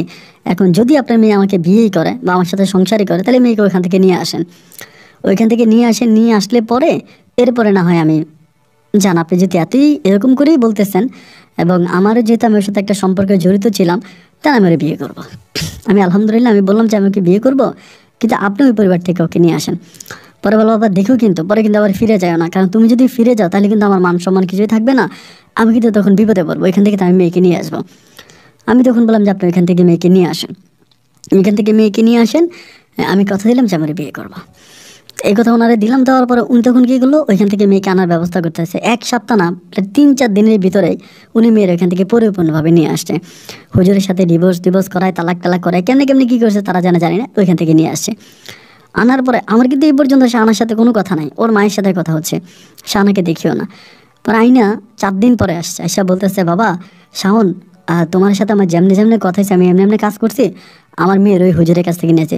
শাহানার সাথে হুজুরের ধরা খাওয়ার পরে কিন্তু হুজুরের চাকরিও চলে গেছে, যে মাদ্রাসায় হুজুর চাকরি করতে, ওই মাদ্রাসার চাকরি কিন্তু চলে গেছে, মানে মাদ্রাসার কমিটির লোকজন হুজুরকে চাকরি থেকে বের করে দিছে। তেমন ওর মা আমাকে বলতেছে আমি কিন্তু ওকে নিয়ে আসছি, মানে শাহানাকে নিয়ে আসছি, এখন তুমি শাহানাকে বিয়ে করো, এখন তুমি বিয়ে করো। আমি তখন বললাম যে দেখেন, আমার পরিবার তো এটা মানবে না, আমি যদি আমার বাপ মায়ের কাছে এখন যাই বলি যে মেয়েটারে বিয়ে করবো, এক হুজুরে বিয়ে করছে, হুজুরের কাছ থেকে নিয়ে আসছে, তাহলে তো আব্বা মা মানবে না। তাই আমি বললাম যে তাইলে আমি ওকে বিয়ে করে ডিরেক্টলি আমার বাড়িতে নিয়ে যাবো, যা আছে গোপালে তা হবে, আমি বিয়ে করে নিয়ে যাবো। তো বলো আচ্ছা ঠিক আছে, কবে করো? আমি আপনার 2টা দিন টাইম দেন, 2 দিন পর আমি বিয়ে করবো। তো এই 2 দিনের ভিতরে আমার যে 2টা ভাবি আছে, ভাবিগুলোর সাথে কিন্তু আমার সম্পর্ক অনেক ভালো, খুবই মধুর সম্পর্ক, ভাবিরাও আমার অনেক বুঝে, আমিও ভাবিদেরকে বুঝি। তো আমি তখন ভাবিদেরকে বললাম যে ভাবি এমন ঘটনা, একটা মেয়ের আমি পছন্দ করে মেয়েটার বিয়ে করে নিয়ে আসবো বাড়িতে। ভাবিরা তখন আমার বলতেছে যে তুমি তোমার আব্বুকে বলো, তোমার আম্মাকে বলো, তাদেরকে বলো, তারা গিয়ে বিয়ে করে তোমাকে নিয়ে আসুক, তুমি কেন এভাবে করবা? আমি তখন বললাম যে মেয়েটার এর আগে একটা বিয়ে হয়েছে, পরিবার তো মানবে না, আমার পরিবার তার মানবে না, তো যেহেতু মানবে না, আমি তখন তাকে গোপনে বিয়ে করে মানে নিয়ে আসবো বাড়িতে, আপনারা আব্বা আম্মারে যেমনে পারে ম্যানেজ করে আমার এই বউটারে ঘরে ঢুকাইবেন। ভাবিরা তখন বলতেছে সমস্যা নাই, তুমি যদি বলো তাহলে যেভাবে হোক আমরা ঘরে ঢুকাবো, তাই তুমি বিয়ে করে নিয়ে আসো। এই কথা ভাবি না, আমার তখন আমার 2 ভাবি মিলে আমাকে অনুমতি দিল। ভাবিদের অনুমতি পাওয়ার পরে এরপরে কি করলাম, তার 2 দিন পরে একদিন সন্ধ্যার সময় দোকান বন্ধ করে শাহানার আম্মার সাথে এই প্রথম আমি শাহানাকে দেখি, এত মাস পরে, এত বছর পরে। ওরে দেখেও একদম শুকিয়ে গেছে, কালো হয়ে গেছে, শুকিয়ে গেছে। আমি ওরে জড়ায় ধরেও আমাকে জড়ে ধরে কান্নাকাটি করে ওদের ঘরের ভিতরে। তো সেখানে তখন হুজুর ডেকে নিয়ে আসে ওরা আমার হুজুর ডেকে আনে, হুজুর ডেকে আনার পরে সেখানে আমাদের কলমা কাবিন, আমাদের বিয়ে হয়, কলমা কাবিন হয়, বিয়ে হওয়ার পরে ওই রাতেই 10:30টার দিকে আমি তখন ওরে নিয়ে বাড়ির দিকে রওনা দিছি। শাহানার আম্মা তখন কান্নাকাটি করতেছে, আরে মেয়েটারে নিলে কি মারে না কি করে। আমি বললাম যে কিচ্ছু করবো না, আপনি চিন্তা করেন না, আমি আছি। তো রাতের বেলা আমি রিক্সা করে ওরে আমি বাড়িতে আনছি। বাড়িতে আনছি এর পরে আমার ভাবিরা তখন আমার আব্বারা ডাকতেছে। আব্বা তো এটা শুই না, দেখে রাগ, বেয়াদব জানোয়ার, তুই এটা কী করলি, কোন কোন বিবেকে তুই এটা করলি, তোর বিবেকে একটা আবার বাধা দিল না। মানে মোটামুটি আমার আব্বা এরপর আমার মা আমার উপরে খুব খেপে গেছে, মানে প্রচণ্ড রকমের রেগে গেছে। তা আমি তাদেরকে বুঝাইলাম যে তোমরা চিন্তা করো না, আমি ওরা পছন্দ করছি এই জন্য বিয়ে করছি। আব্বা আমার দুজনে আমার উপরে খেপা। তো যাই হোক, পরে আমি তারে বিয়ে করলাম। ভাবিরা তখন ঘরে নিয়ে গেল, নিয়ে যাওয়ার পরে বাসর ঘরের ব্যবস্থা করলো এবং আমি ওর সাথে বাসর ঘরে গেলাম। ওই সাথে বাসর ঘরে গেলাম, আলহামদুলিল্লাহ আমার তখন বাসর কাটলো, ওই রাতটা কাটলো। পরের দিন ও আমাকে বলতেছে আমি আর আমাদের বাড়িতে যাব না, আমি 8-10 দিন আপনাদের বাড়িতেই টানা থাকবো, ভাবিদের সাথে থেকে আব্বা আমার মন জয় করতে হবে, আমি আর আমার মায়ের কাছে যাব না। এই কথা শাহানা আমাকে বলতেছে। তাই আমি বললাম যে ঠিক আছে, তোমার যাইতে হবে না। 2 দিন দোকান বন্ধ রাখছি। শাহানার আম্মার সাথে আমার ফোনে কথা হচ্ছে। উনি বলে আমার মেয়ের দিকে খেয়াল রাখো, আমার মেয়েটাকে দেখে রাখো, এই উনি বললো। আমি কিন্তু দোকান পুরোপুরি বন্ধ। 3 দিনের দিন আমি তখন দোকান খোলার জন্য আসছি, বিয়ের পরে 3 দিন আসে। তো ওদের এলাকার লোকেরা সবাই আমার কি জামাই, আপনি আমাদের এলাকার জামাই হয়ে গেলেন, মানে সবাই আমার সাথে দুষ্টামি করতেছে। আইসা কেউ চিপস খাচ্ছে, কেউ চকলেট খাচ্ছে, কেউ আবার আইসক্রিম নিয়ে যাচ্ছে, ওই মানে দুলাভাই হিসাবে আর কি। তা আমি কিছু বলি না। এরকম করে ভাই একটা সপ্তাহ কাটলো। শাহানাও মোটামুটি আমার পরিবারের সাথে একটু অ্যাডজাস্ট হয়ে গেল। বিয়ের পরে 1 সপ্তাহ কাটলো। 1 সপ্তাহ পরে হঠাৎ করে শাহানার আম্মাকে পাওয়া যাচ্ছে না, মানে উনি বাড়িতে নাই। তা ওনার ফোনও বন্ধ। শাহানাও তখন, কিন্তু মা যে নাই এটা তো মেয়ে যদি জানতেন মেয়ের মন খারাপ হবে না। মানে শাহানাও জানি কেমন একটু অন্যরকম, ওর মাকে পাওয়া যাচ্ছে না, ওর কোনো মন খারাপ নাই। আমি এইখানে ওইখানে বিভিন্ন জায়গায় ওর আম্মারে খুঁজতেছি যে ওর আম্মা কোথায় গেল। তানি শাহানা আমাকে বলতেছে যে আমার আম্মুরে খোঁজার দরকার নেই, আমার আম্মুরে খুঁজে না, আমার আম্মু এমনি চলে গেছে। এই কথা শাহানা আমার বললো। তো ও তোমার ওর আম্মু এমনি চলে গেছে, মানে আমি বললাম যে তোমার আম্মু এমনি কোথায় চলে গেছে। পরে বলে যেখানেই গেছে, আমার আম্মা গ্রামে থাকতে সমস্যা, লোকজন আমার আম্মাকে অত্যাচার করে টর্চার করে, এই জন্য আমার আম্মা চলে গেছে, তা আমার আম্মাকে তুমি খুঁজো না। তাহলে আমি বললাম যে কী এটা কোন জায়গা গেলো কোথায়, তো গেলে ফোন বন্ধ কেন। পরে বলে মোবাইল বন্ধ, তুমি চিন্তা করো না। মানে শাহানা যে আমার কাছে কোনো একটা বিষয় লুকাইতে আছে, এই বিষয়টা কিন্তু আমি বুঝতেছি যে কি একটা বিষয় আমার কাছে লুকাচ্ছে। তাই লুকানোর পরে আমি আর বিষয়টা নিয়ে কথা বলি না, যে যেহেতু ও বলছে ওর মা কই গেছে আমার জানার দরকার নেই। ভাই ওর মা চলে যাওয়ার 4 দিন পরেই এলাকার মধ্যে এলাকার লোকের মারফত আমি শুনছি, যেহেতু আমি ওখানে দোকানদারি করি, এলাকার লোকের মারফত আমি শুনতেছি যে শাহানার মা নাকি শাহানা যে হুজুরটাকে বিয়ে করছিল ওই হুজুরের সাথে পালাই গেছে, ওই হুজুরের সাথে শাহানার মা পালাইছে। এবং এইটা যখন ইনকোয়ারি করতে গেলাম, তদন্ত করতে গেলাম, তদন্ত করার পরে দেখলাম যে হ্যাঁ এটা সত্য, আসলেই শাহানার আম্মা ওই হুজুরের সাথে পালাই গেছে, যে হুজুরকে শাহানা বিয়ে করছিল। এবং এইসব বিষয় তো আসলে ধামা চাপা থাকে না, মুহূর্তের মধ্যে কথাটা ছড়াইতে ছড়াইতে আমার আব্বা আম্মার কানেও চলে গেছে। তারা তখন বিষয়টা জেনে গেছে, মেয়ে যাকে বিয়ে করছে মা তারাই নিয়ে পালায় গেছে। এইবার আমি শাহানারে ধরলাম যে শাহানা এটা কোন ধরনের কথা, তুমি কি বিষয়টা জানতো? বলে জানতাম। আমি তখন বললাম কীভাবে কি? ও তখন আমাকে বলে শুনলে তুমি অবাক হয়ে যাবা এবং রাগ করবা, কিন্তু রাগ করলে আমার কিছু করার নেই, যেটা সত্য আমি তোমাকে সেটাই বলি। আসলে মূলত কিন্তু আমাকে বিয়ে করার আগেই এই প্রিন্সিপাল হুজুর আমার মাকে বিয়ে করে। আমি বললাম মানি? বলে আমাকে বিয়ে করার আগেই প্রিন্সিপাল হুজুর আমার আম্মাকে বিয়ে করে এবং আমার আম্মার সাথে হুজুরের ভালো একটা সম্পর্ক হয়। তো সম্পর্ক হওয়ার পরে হুজুর আমার আম্মাকে বাড়িতে নিত না। কেন নিত না আমি জানি না। হুজুর মাঝে মাঝে আমাদের বাড়িতে আসতো, আমাদের বাড়িতে এসে আমার আম্মার সাথে থাকতো এবং আমাদের বাজার সাজারের যত খরচ আছে, খরচপাতি আছে, সব কিছুই হুজুর দিত। কিন্তু বিষয়টা খুব গোপনীয়, এটা কেউ জানতো না। এবং মাদ্রাসায় আমি পড়াশোনা না করলেও হুজুর আমাকে ক্লাসে পাস করাই দিত এবং টাকা পয়সা লাগলেও আমাকে দিত। আমি বললাম আমি যে লোক মারফতে শুনেছিলাম যে হুজুরের সাথে নাকি তোমার সম্পর্ক আছে, হুজুরের সাথে তোমার প্রেম ভালোবাসা, যেটা তোমাদের মাদ্রাসার মেয়েরা আমাকে বলছে। ও আমাকে বলে যে না, এই যে হুজুর আমাকে পাস করাই দিত, আমাকে জড়াই ধরতো মেয়ের মতো করে। তো এই বিষয়গুলো অন্যরা সন্দেহ দৃষ্টিতে নিয়েছিল। সন্দেহের দৃষ্টিতে নেওয়ার পরে অন্যরা তখন এই বিষয়টাতে মনে করছে হুজুরের সাথে আমার একটা অবৈধ সম্পর্ক আছে, কিন্তু না, আসলে অবৈধ সম্পর্ক না। হুজুর যে আমার আম্মাকে বিয়ে করছে আগে এটা আমি জানি। আমি তখন বললাম যে তোমার আম্মাকে যদি হুজুর বিয়ে করে থাকে তাহলে তুমি কেন হুজুরকে আবার বিয়ে করলা? ও বলে আমি তো বিয়ে করি নাই, আমি বিয়ে করি নাই, কিন্তু জোর করে ওই রাতে আমার আম্মাকে বাইদা আমাকে পিটাইয়া এলাকার বলাবানি হুজুরের সাথে আমাকে বিয়ে পড়াই দিছে এবং হুজুরকেও একরকম মানে মাইরা টাইরা তারপরে বিয়ে পড়াইছে। যেহেতু বিয়ে পড়াইয়া আমাদেরকে এক ঘরে ঢুকাইয়া দিছে জোর করে। এখন হুজুরের কোনো উপায় ছিল না, আমি হুজুরের কাছে গিয়েছি কিন্তু তার সাথে আমার কোনো শারীরিক সম্পর্ক হয় নাই, কোনো কিছু হয় নাই, জাস্ট একটা করে আমি তার এখান থেকে চলে আসার জন্য অপেক্ষা করতেছিলাম। কিন্তু আমি তো শাহানার সাথে শারীরিক সম্পর্ক করেছি বা আমি দেখেছি, বাট আমার কাছে এটা মনে হয় না। আমি শিওর যে হুজুরের সাথে তার কিছু না কিছু একটা হয়েছে। তা আমি তখন বললাম যে এই কথাগুলো তুমি আমার আগে কেন বললা না? ও আমাকে বলে এগুলো তো বলার মতো কোনো ভাষা ছিল না, মানে আমি কিভাবে কি বলবো, কিভাবে এই ঘটনাগুলো ঘটে গেল, কিভাবে কি হয়ে গেল, এই কোনো কিছু আমার মাথায় ছিল না। আমি তখন বললাম তার মানে তোমার আম্মা এখন হুজুরের সাথে যে পালা গেছে এটা তুমি জানতো? বলে হ্যাঁ আমি জানতাম, আমি হুজুরের ঘরে ছিলাম কিন্তু কখনোই বউ হিসাবে ছিলাম না, আমি ওনার ঘরে থাকলেও ওনার মেয়ের মতোই ছিলাম। আমি তখন বললাম আস্তাগফিরুল্লাহ মিন জালিক, তোমরা কি মা মেয়ে নাকি তোমরা জালেম জানোয়ার?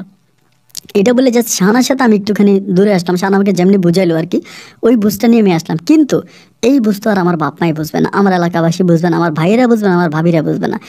যেই ভাবিগুলো আমার মানে বউকে শাহানাকে অসম্ভব ভালোবাসতো, শাহানা ছাড়া কিছু বুঝতো না, শাহানা শাহানা বলে জান পরাণ শাহানার জন্য মরে যেত, ওই ভাবিগুলো এবার শাহানার বিপক্ষে চলে গেছে। শাহানার কথাই শুনতে পারে না, শাহানার কথা শুনলে তারা খেপে যায়, রেগে যায়। আমার আব্বা আম্মা বলে এই মেয়ে যদি এই ঘরে থাকে আমি খাবার খাবো না, আমি ভাত খাবো না, আমি এই করবো না, আমি ওই করবো না। আমার আব্বা আম্মা বলে এ হারাম, এর জন্য আমাদের সবাইকে দোজকে যাইতে হবে, মা মেয়ে একজনকে বিয়ে করছে, মানে এমন যে একটা অবস্থা। আর শাহানার মা যে কই পালাইছে ওই হুজুরকে নিয়ে তার কোনো সন্ধানে পাওয়া যাইতেছে না, যে কোথায় গেছে। শাহানার মা শুধুমাত্র এতদিন অপেক্ষা করতেছিল যে শাহানাকে ভালো একটা জায়গায় দিয়া ওই হুজুরি নিয়ে পালাবে, সে ঠিকই তার ম্যাপ মতো বুদ্ধি মতো শাহানাকে ভালো একটা জায়গায় দিয়ে সেই হুজুরি নিয়ে পালাই গেছে। এবার আমি চিন্তা করলাম যে কি করা যায়, কারণ পরিবারের সাথে তো আসলে আব্বা আম্মার সাথে এভাবে থাকা সম্ভব না, বা এরকমভাবে হচ্ছেও না। এবার আমি শাহানা আমার আম্মুর সাথে লেগে যায়, আমি যে তার নিয়ে বাইরে কোথাও রাখবো এটা আমার বাপ্পাই মানে না। আমার বাপ্পাই বলে আমরা গলাতে ফাঁসি দিব, বিষ খাবো, মরে যাব যদি তুই এই মেয়ের বাইরে কোথাও নিয়ে যাস, এই মেয়েরা বাইরে কোথাও নিতে পারবি না। এরকম করতে করতে একদিন হঠাৎ করে আমার বড় ভাবির সাথে ওর ঝগড়া লাগে। তো আমি জানি যে আসলে সত্যিকার থেকে শাহানার তো আসলেই দোষ নাই, আমি আসলে ওর দোষ দেখি না, কিন্তু ও তো পরিস্থিতির শিকার। তো একদিন আমার ভাবির সাথে কি একটা বিষয় নিয়ে ঝগড়া লাগে, ঝগড়া লাগলে পরে ও আমার ভাবিরে মারে, মানে অবশ্য আমার ভাবিটা অবশ্যই হ্যাংলা ট্যাংলা ছিল, ও ভালো স্বাস্থ্য থাকার কারণে ও আমার ভাবিরে মারে, আমার ভাবির গায়ে হাত তোলে। ভাবির গায়ে হাত তোলার পরে আমার তখন খুব রাগ ওঠে, কি রে তুই আমার ভাবিরে মারলি কেন, আমার ভাবির গায়ে হাত তুললি কেন? এই কথা বলার পরে আমি একজনের পিটাই, ইচ্ছা মতো মারি, ওই দিনই পিটে আর কি, ওই রাতেই মারি। মারার পরে ওই মারতে সে রাত 10টা দিকে ঘর থেকে বেরিয়ে গেছে। আমি বললাম কই যাস? ও বলে আমি যেখানে যাই তোর যাওয়ার দরকার নাই, তুই আমার রামাইরা রক্ত বাইর করছিস, আমি থানায় যাওয়া মামলা করবো। আমি বললাম যা তুই থানায় যা মামলা কর, মানে আমি বের করে দিচ্ছি রাত 10টার দিকে। এখন 10টার দিকে বাইরে ও কই গেছে আমি তো জানি না। 11টার দিকে ওর কল দিয়ে মোবাইলটা বন্ধ, দৌড়ে বাজারের দিকে তখন আসছি, সাইকেলটা নিয়ে বাজারে এসে জিজ্ঞেস করলাম এই ঘটনা। পরে বলে তুমি তো বাসে উঠে গেছে। কোন বাসে? ঢাকার বাসে। কি ঢাকার বাসে? ঢাকার বাসে উঠে কই গেছে? তোর মোবাইল বন্ধ। এবার তো আমি ওরা পাই না, বিশ্বাস করবেন কিনা যায় না, রাতের বেলায় বাড়িতে এসে সকালবেলা আমি ঢাকা রওনা দিছি, কুড়িগ্রামের বাসে ওইটা সকালবেলা ঢাকা। আমিও ঢাকা গেছি ওরা খোঁজার জন্য, প্রায় 1 সপ্তাহের মতো টানা আমি ঢাকাতে থাকি ওরে খুঁজি, এইখানে ওইখানে, মানে পাগলের মতো রাস্তাঘাটে 1 সপ্তাহ ধরে খুঁজি, আমি ওরা কোথাও পাই নাই। ওর মোবাইল ফোনটা বন্ধ, কোন জায়গায় যে গেছে একমাত্র আল্লাহ মাহবুদ জানে। তা 1 সপ্তাহ ঢাকায় থেকে আমি ঢাকা থেকে আবার ফিরে আসি, আসার পরে এলাকার সব লোকজন আমার বলতেছে ও ওর মায়ের কাছে চলে গেছে, ওর মায়ের সাথে আছে, ওর মা যেখানে আছে এখানে আছে, এগুলো বলতেছে। তা আমি আর তখন ওরা কোনো কিছু বলিনি, তখন মায়ের কাছে চলে গেছে সম্ভবত, যেহেতু মোবাইল টোবাইল বন্ধ, ওর মায়ের মোবাইলে বন্ধ, ওর মোবাইলে বন্ধ, তাহলে মা মেয়ে সম্ভবত একসাথে আছে বা এক হুজুরের কাছে আছে, এরকমভাবে আমার খারাপ একটা চিন্তা ভাবনা মাথায় চলে আসছে। ও যখন পালায় যায় তখন এটা 2019 সালের দিকেও পালায় যায়, ফেব্রুয়ারিতে, 19 ফেব্রুয়ারি ও তখন পালায় যায়।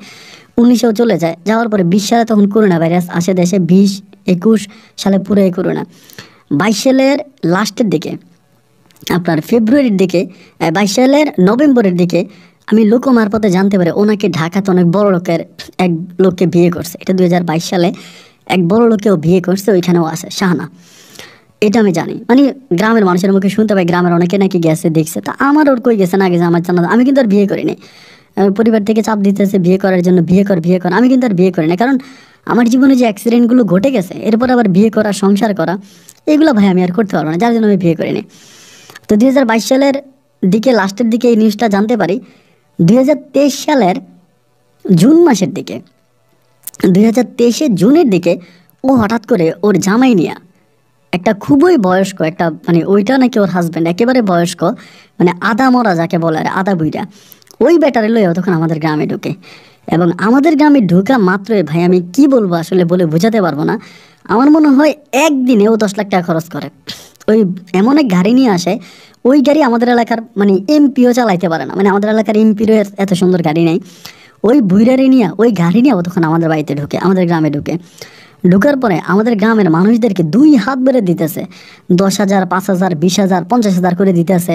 মসজিদের ভিতরে এক দাগে 5 লাখ টাকা দিয়ে দিল, মানে টাকার পাহাড়, টাকার পাহাড়। তো সবাই তো আমার বাপ্পাই তখন তো টাসকি লেগে গেছে যে কী ব্যাপার, মানে আমাদের গ্রামে দিচ্ছে, ওদের গ্রামেও দিচ্ছে, আমাদের গ্রামেও দিচ্ছে, যেহেতু আমার গ্রামের শ্বশুর বাড়ি ছিল, সবাই ওরে চিনে, সবার সাথে সম্পর্ক আছে, আমাদের গ্রামে এসে দিচ্ছে। আমাদের গ্রামের মানুষ তখন পাগল হয়ে গেছে ওর জন্য। কিরে ভাই, ও টাকার এরকম বস্তা নিয়ে আসছে, টাকার বস্তা নিয়ে আসছে, জায়গা কিনে, মাদ্রাসার নামে জায়গা কিনে দিতেছে, মসজিদের কাজ করার জন্য টাকা দিতেছে, ওদের গ্রামে দিতেছে, আমাদের গ্রামে দিতেছে, ওই গ্রামে দিতেছে। আমার কাছে মনে হয় যে ওই 1 সপ্তাহের মতো গ্রামে ছিল, 1 সপ্তাহের ভিতরে ও কম করে হইলেও প্রায় 30 থেকে 40 লাখ টাকা খরচ করছে 1 সপ্তাহে। 30 থেকে 40 লক্ষ টাকাও খরচ করে গেছে আমাদের এই 2-3টা গ্রামে। তখন সবাই তো পাগল হয়ে গেছে, কিরে ওই টাকা কী করলো, এই সেই। তো চলে গেছে। আমার বাপ মা যখন আফসোস করে, হাই রে মেয়েটা তো টাকার মালিক, যদি এরকম করতো তো কেমনে কেমনে ও আমার ফোন নাম্বারটা নিয়ে গেছে, কার কাছ থেকে নিয়েছে জানি না। 1 সপ্তাহ পরে ও এখান থেকে চলে গেছে ঢাকাতে যাওয়ার পরে 5 দিন পর আমার একদিন ফোন দিছে। ফোন দিয়ে বলতেছে, শাওন কেমন আছো? আমি বললাম, বাপরে বাপ, তোর মায়েরও যেই গুণ, তোরও যেই গুণ, যেই খেলায় 1 সপ্তাহে তুই এই কয়েকটা গ্রামে দেখাই গেলি, তো মানুষ তো টাস্কি লেগে গেছে তোদের মা মেয়ের কাহিনী দেখে। তোর মা কই আছে, তুই করে বলি। পরে আমার বলে, এখনও তুমি আমাকে অসম্মান করো? আমি বললাম, অসম্মান করার কি আছে? ও আমাকে বলে, আমি বুড়া লোকটারে বিয়ে করছি। ঢাকাতে নিজেদের বাড়ি আছে, নিজের 2টা বাড়ি আছে, ওর বউয়ের সাথে সম্পর্ক ভালো নেই, ও আমাকে বিয়ে করছে, আমি ওর সেকেন্ড ওয়াইফ। আমি টাকা পয়সা যা আছে ও আমাকে তাই দেয়, ওর কাছে কোনো টাকার অভাব নেই, ওর আমেরিকাতেও বাড়ি আছে। এই কথা আমাকে শাহানা বলতেছে। আমি তখন বললাম, বাহ, তাহলে তো ভালোই। তো তোমার আম্মার কোনো খবর আছে? বলে, আমার আম্মা আছে, আমার আম্মা ঢাকাতেই আছে, ওই প্রিন্সিপালও ঢাকাতে একটা মাদ্রাসায় চাকরি করে, আমার আম্মাকে নিয়ে সুখে আছে। তা আমি বললাম, এখন যে বুইরাটি বিয়ে করছো, ওই বুইরাকে জানে যে তুমি এর আগে এরকম আরও 2টা বিয়ে করছো? ও আমাকে বলে, দেখো ও কিছুই জানে না, তুমি আমার উপর রাগ করো না, তুমি যদি বিপদে পড়ো, টাকা পয়সা লাগে আমারে বলো, আমার যদি টাকা পয়সা লাগে আমারে বলো। তো আমার তো ওই সময় দোকানটা আমি বন্ধ করে দিছি, ওর এই ঝামেলা টামেলায় পইরা। পরে আমি আমার ভাবিদেরকে বলি যে, ভাবি শাহানা এমনি এমনি আমার সাথে কথা বলে, এই নম্বরে ফোন করে। ভাবিটা তখন আমার বন্ধুতে, এখন তোর কাছে টাকার অভাব না, ওর কাছ থেকে টাকা আন, টাকাই না কোনো একটা ব্যবসা বাণিজ্য ধরে ফেল, ওরকম করে আমাকে বলতেছে। তা আমি তখন বলি, কী ব্যবসা বাণিজ্য ধরবো? কই, জমি কিন না, পেট্রোল পাম্প টাম কিছু একটা কর, বা ইটের বাটা দিয়ে কিছু একটা কর, মানে ভাবিরা আমার বলতেছে। তো বাবা যেহেতু ওই সময় মাছের করে, আমাদের এখানে অনেক বড় একটা মাছের আড়ত আছে, ওইটা নাকি বিক্রি করবে, মানে আড়তের জায়গাটা বিক্রি করবে আর কি, যেখানে মাছ বিক্রি হয় জায়গা। তা আমি ওর শাহানার একদিন বললাম যে, জায়গাটা আমি কিনবো, যদি পারো আমার টাকা দাও। এগুলো কিন্তু আমার ভাবি শিখিয়ে দিচ্ছে, আমি কিন্তু নিজ থেকে বলিনি ওর এই কথাগুলো। ভাবি বললো যে, পাম টাম দিয়ে দেখো কিছু টাকা ছুটে দিতে পারবে, যেহেতু ওর কাছে টাকা আছে। তো আমার বলে, ঠিক আছে টাকা দিব, সমস্যা নয়, কত লাগবে? আমি বললাম, এখানে কিনতে পাই 25-30 লাখ টাকার মতো লাগবে। আমাকে ঠিক আছে, আমি তোমার 30 লাখ টাকাই দিব, তুমি জায়গাটা কিনো। এটা গত বছরের ঘটনা। আমি তখন বললাম যে, এটাই তুমি ঠিক বলতেছো? বলে, হ্যাঁ আমি দিব, তুমি ঢাকায় আসো, ঢাকায় আসলে আমি তোমার টাকাটা দিব। এই কথা বলে আমাকে ঢাকায় ডাকলো, আমি ঢাকায় গেলাম। যাওয়ার পরে ভাই, আমার জীবনে কখনো এগুলো আসলে কেউ গল্প সিনেমায় বিশ্বাস করবে না, কিন্তু আমার এই 30 লক্ষ টাকা ও একসাথে দিয়ে দিছে। মানে এত টাকা মনে হয় আমার জীবন আমি কোনোদিন একসাথে দেখিও নাই। মানে আমার নিজে তো দূরের কথা, 30 লাখ টাকা একটা ব্যাগের ভিতরে ঢুকিয়ে দিছে। আমাকে বলে, এখানে 30 লাখ টাকা আছে, আমি ব্যাংক থেকে উঠেছি, তুমি এই টাকা নিয়ে জায়গাটা কিনো। কিন্তু তোমার কাছে আমার একটা অনুরোধ আছে, টাকাটা যে নিবে, একটা অনুরোধ, তুমি মানবা কি না মানবে এটা তোমার অনুরোধ। আমি তোমাকে জীবনে, তুমি আমার জীবনে প্রথম ভালোবাসা, আমি তোমাকে আমার জীবনে প্রথম ভালোবাসি, এবং আমি তোমাকে আজও আমার সেই প্রথম ভালোবাসা হিসাবে দেখতেছি। তো তোমার কাছে আমার একটা অনুরোধ, তুমি যেহেতু টাকাটা নিয়ে যাবা, আরত দিবা, তুমি আমাকে বিয়ে করবা কি করবা না সেটা আমি জানি না, কিন্তু আমি স্বামীর সুখটাই বুড়ো লোকটার কাছে পাচ্ছি না। তো যার জন্য আমি তোমাকে অনুরোধ করব যে, আমি তোমাকে যখন ডাকি তখনই তুমি ঢাকাতে আসবা, এবং আমার সাথে তুমি রাতের বেলা থাকবা। এই এগ্রিমেন্ট আমি তোমাকে টাকা দিতে পারি, যেহেতু তুমি আমার স্বামী, একসময় তুমি আমার স্বামী ছিল, এখনও আসো, আমি কিন্তু তোমার সাথে ডিভোর্স তালাক কিছুই হয় নাই। আমি তখন ওই টাকার লোভ দেখে, মানে এত টাকা দিকে আমি লোভ সামলাইতে পারি। আমি বললাম যে, ঠিক আছে তুমি টাকা দাও, আমি তোমার কথা রাজি আছি। ওর কাছ থেকে আমি তখন টাকাটা আনলাম, মানে আরদের জায়গাটা কিনলাম, কিনা ওইখানে আমি মাছের ব্যবসা শুরু করতেছি। আলহামদুলিল্লাহ, রাতারাতি আমাদের পরিবারটা পরিপূর্ণভাবে পাল্টে গেছে, ওইটা তো অনেক লাভ হইতেছে। এরপর থেকে আমি প্রতিনিয়ত ওর কাছে যাচ্ছি, আমি পরিবার আসতেছি, ও আমাকে নিয়ে ওইখানে যাচ্ছে, ওই যে ঘুরতেছে, কিন্তু বুইরার সংসার করতেছে। ঢাকাতে যে বুইরাটি বিয়ে করছে, বউ কিন্তু ওই বুইরার। বাট আমারে ফোন দিতে আছে যে, আজকে তুমি এই জায়গায় আছো, আমি যাচ্ছি, আমার সাথে রাতে থাকতেছে, কালকে তুমি এই জায়গায় আছো, আমি যাচ্ছি, আমার সাথে রাতে থাকতেছে। এরকম করে করে আমার সাথে রাত কাটাইতেছে। আর পরিবার থেকে আমাকে বলতেছে বাপ মা বিয়ে করাবে। ইদানিং মানে এই কয়েকদিন ধরে আমাকে বলতেছে বিয়ে করাবে, এই খবর ওর কানে চলে গেছে। ও আমাকে বলে, তুমি যদি বিয়ে করো, হয় আমি বিষ খাবো, ফাঁসি দিয়ে মারা যাব, নাইলে তোমার জীবন আমি শেষ করে দেবো। যদি 1 কোটি টাকা আমার খরচ করা লাগে আমি করবো, কইরা আমি তোমার বাপ মা 14 গোষ্ঠীর জেলের ভাত খাবো, তোমার আমি জেলের ভাত খাবো। আমি যে তোমার টাকা দিচ্ছি, ডকুমেন্ট আমার কাছে আছে, প্রমাণ আমার কাছে আছে, তুমি যে আমার কাছ থেকে টাকা নিচ্ছি এটা প্রমাণ আছে, যে কোনো জায়গায় আমি প্রমাণ রেখে দিছি। তাহলে আমি বললাম তুমি ঠিক আছে, তাহলে ওই বুড়িয়ারে ছেড়ে চলে আসো, তুমি এসে আমার সংসার করো। এখন তো আমার কাছে টাকা পয়সার অভাব নাই, আমি নিজে ব্যবসা বাণিজ্য করতেছি, সবই টাকা আমার কাছে আছে, তুমি আমার কাছে চলে আসো, আসে আমি তোমার নিয়ে সংসার করি। ও আমার বলে না, আমি বুড়িয়ারে চাইতে যাইতে পারবো না, আমি বুড়িয়ারে এত বড় ধোকা দিতে পারবো না। তাই আমি বললাম বুড়িয়াকে তো তুমি প্রতি মুহূর্ত ধোকা দিয়েই যাচ্ছ, তুমি 2-3 দিন পর পরে আমার সাথে রাতের বেলা থাকতেছো, তার বউ হয়ে তুমি আমার সাথে থাকো, তাহলে কি তাকে ধোকা দেওয়া হচ্ছে না? ধোকা তো সে খাচ্ছে। ও আমাকে বলে ধোকা, এরকম ধোকা ও খাবে, কারণ ওর কাছে তো কিছুই নেই, ওর ভিতরে কিছুই নেই, যেটা আমি ওর ভিতরে পাই না সেটা আমি তোমার কাছ থেকে নিচ্ছি, কিন্তু স্বামী হিসেবে আমি ওকে রাখবো, ও যদি কোনোদিন মরে যায় তবে আমি তোমার কাছে যাব। তা আমি বললাম তাইলে কি আমি বিয়ে করবো না? And আমি বিয়ে করি, আমার বউ থাকুক, তোমার যখন লাগবে আমি তখনই তোমার কাছে যাব, তোমার সাথে থাকবো। ও আমাকে বলে না, তুমি অন্য কোনো মেয়ের কাছে যাইতে পারবে না, তুমি অন্য কোনো মেয়ের কাছে গেলে খারাপ হয়ে যাবে। আমি বললাম আমি অন্য কোনো মেয়ের কাছে গেলে খারাপ হয়ে যাবে, কিন্তু তুমি যে প্রতিনিয়ত একটা বুড়ার সাথে থাকতেছো, ও খারাপ হয় না? ও আমাকে বলে যে ঠিক আছে, তাহলে তুমিও ওই আমার বুড়ার বয়স যেরকম 70-এর উপরে, তুমি এরকম 70-এর উপরে কোনো মহিলাকে বিয়ে করো, 70-এর নিচে কোনো মহিলাকে বিয়ে করতে পারবে না। আমার বুড়ার বয়স যেরকম, এরকম বয়স্ক একটা মহিলাকে তুমি বিয়ে করো, আমার আপত্তি নেই, আমি বাধা দিব না। এটা কি আর সম্ভব? আমি কি এত বয়স্ক মহিলা বিয়ে করব? ঠিক ভাই, এমন একটা অবস্থার মধ্যে দাঁড়িয়ে আছে, আমি না পারতেছি এই পারে যাইতে, না পারতেছি ওই পারে যাইতে। এই জিনিসগুলো নিয়ে আমার পরিবারের মাঝে তুমুল পরিমাণে ঝগড়া। অলওয়েজ আমার বাবা আমার সাথে ঝগড়া করে, আমি খাইতে গেলে আমার গালাগালি করে, বইতে গেলে গালাগালি করে, টাকার অভাব নাই, ইয়ের অভাব নাই, তুই বিয়ে কেন করিস না। কিন্তু ভাই আমি যে বিয়ে কেন করি না এটা শুধু একমাত্র আমিই জানি।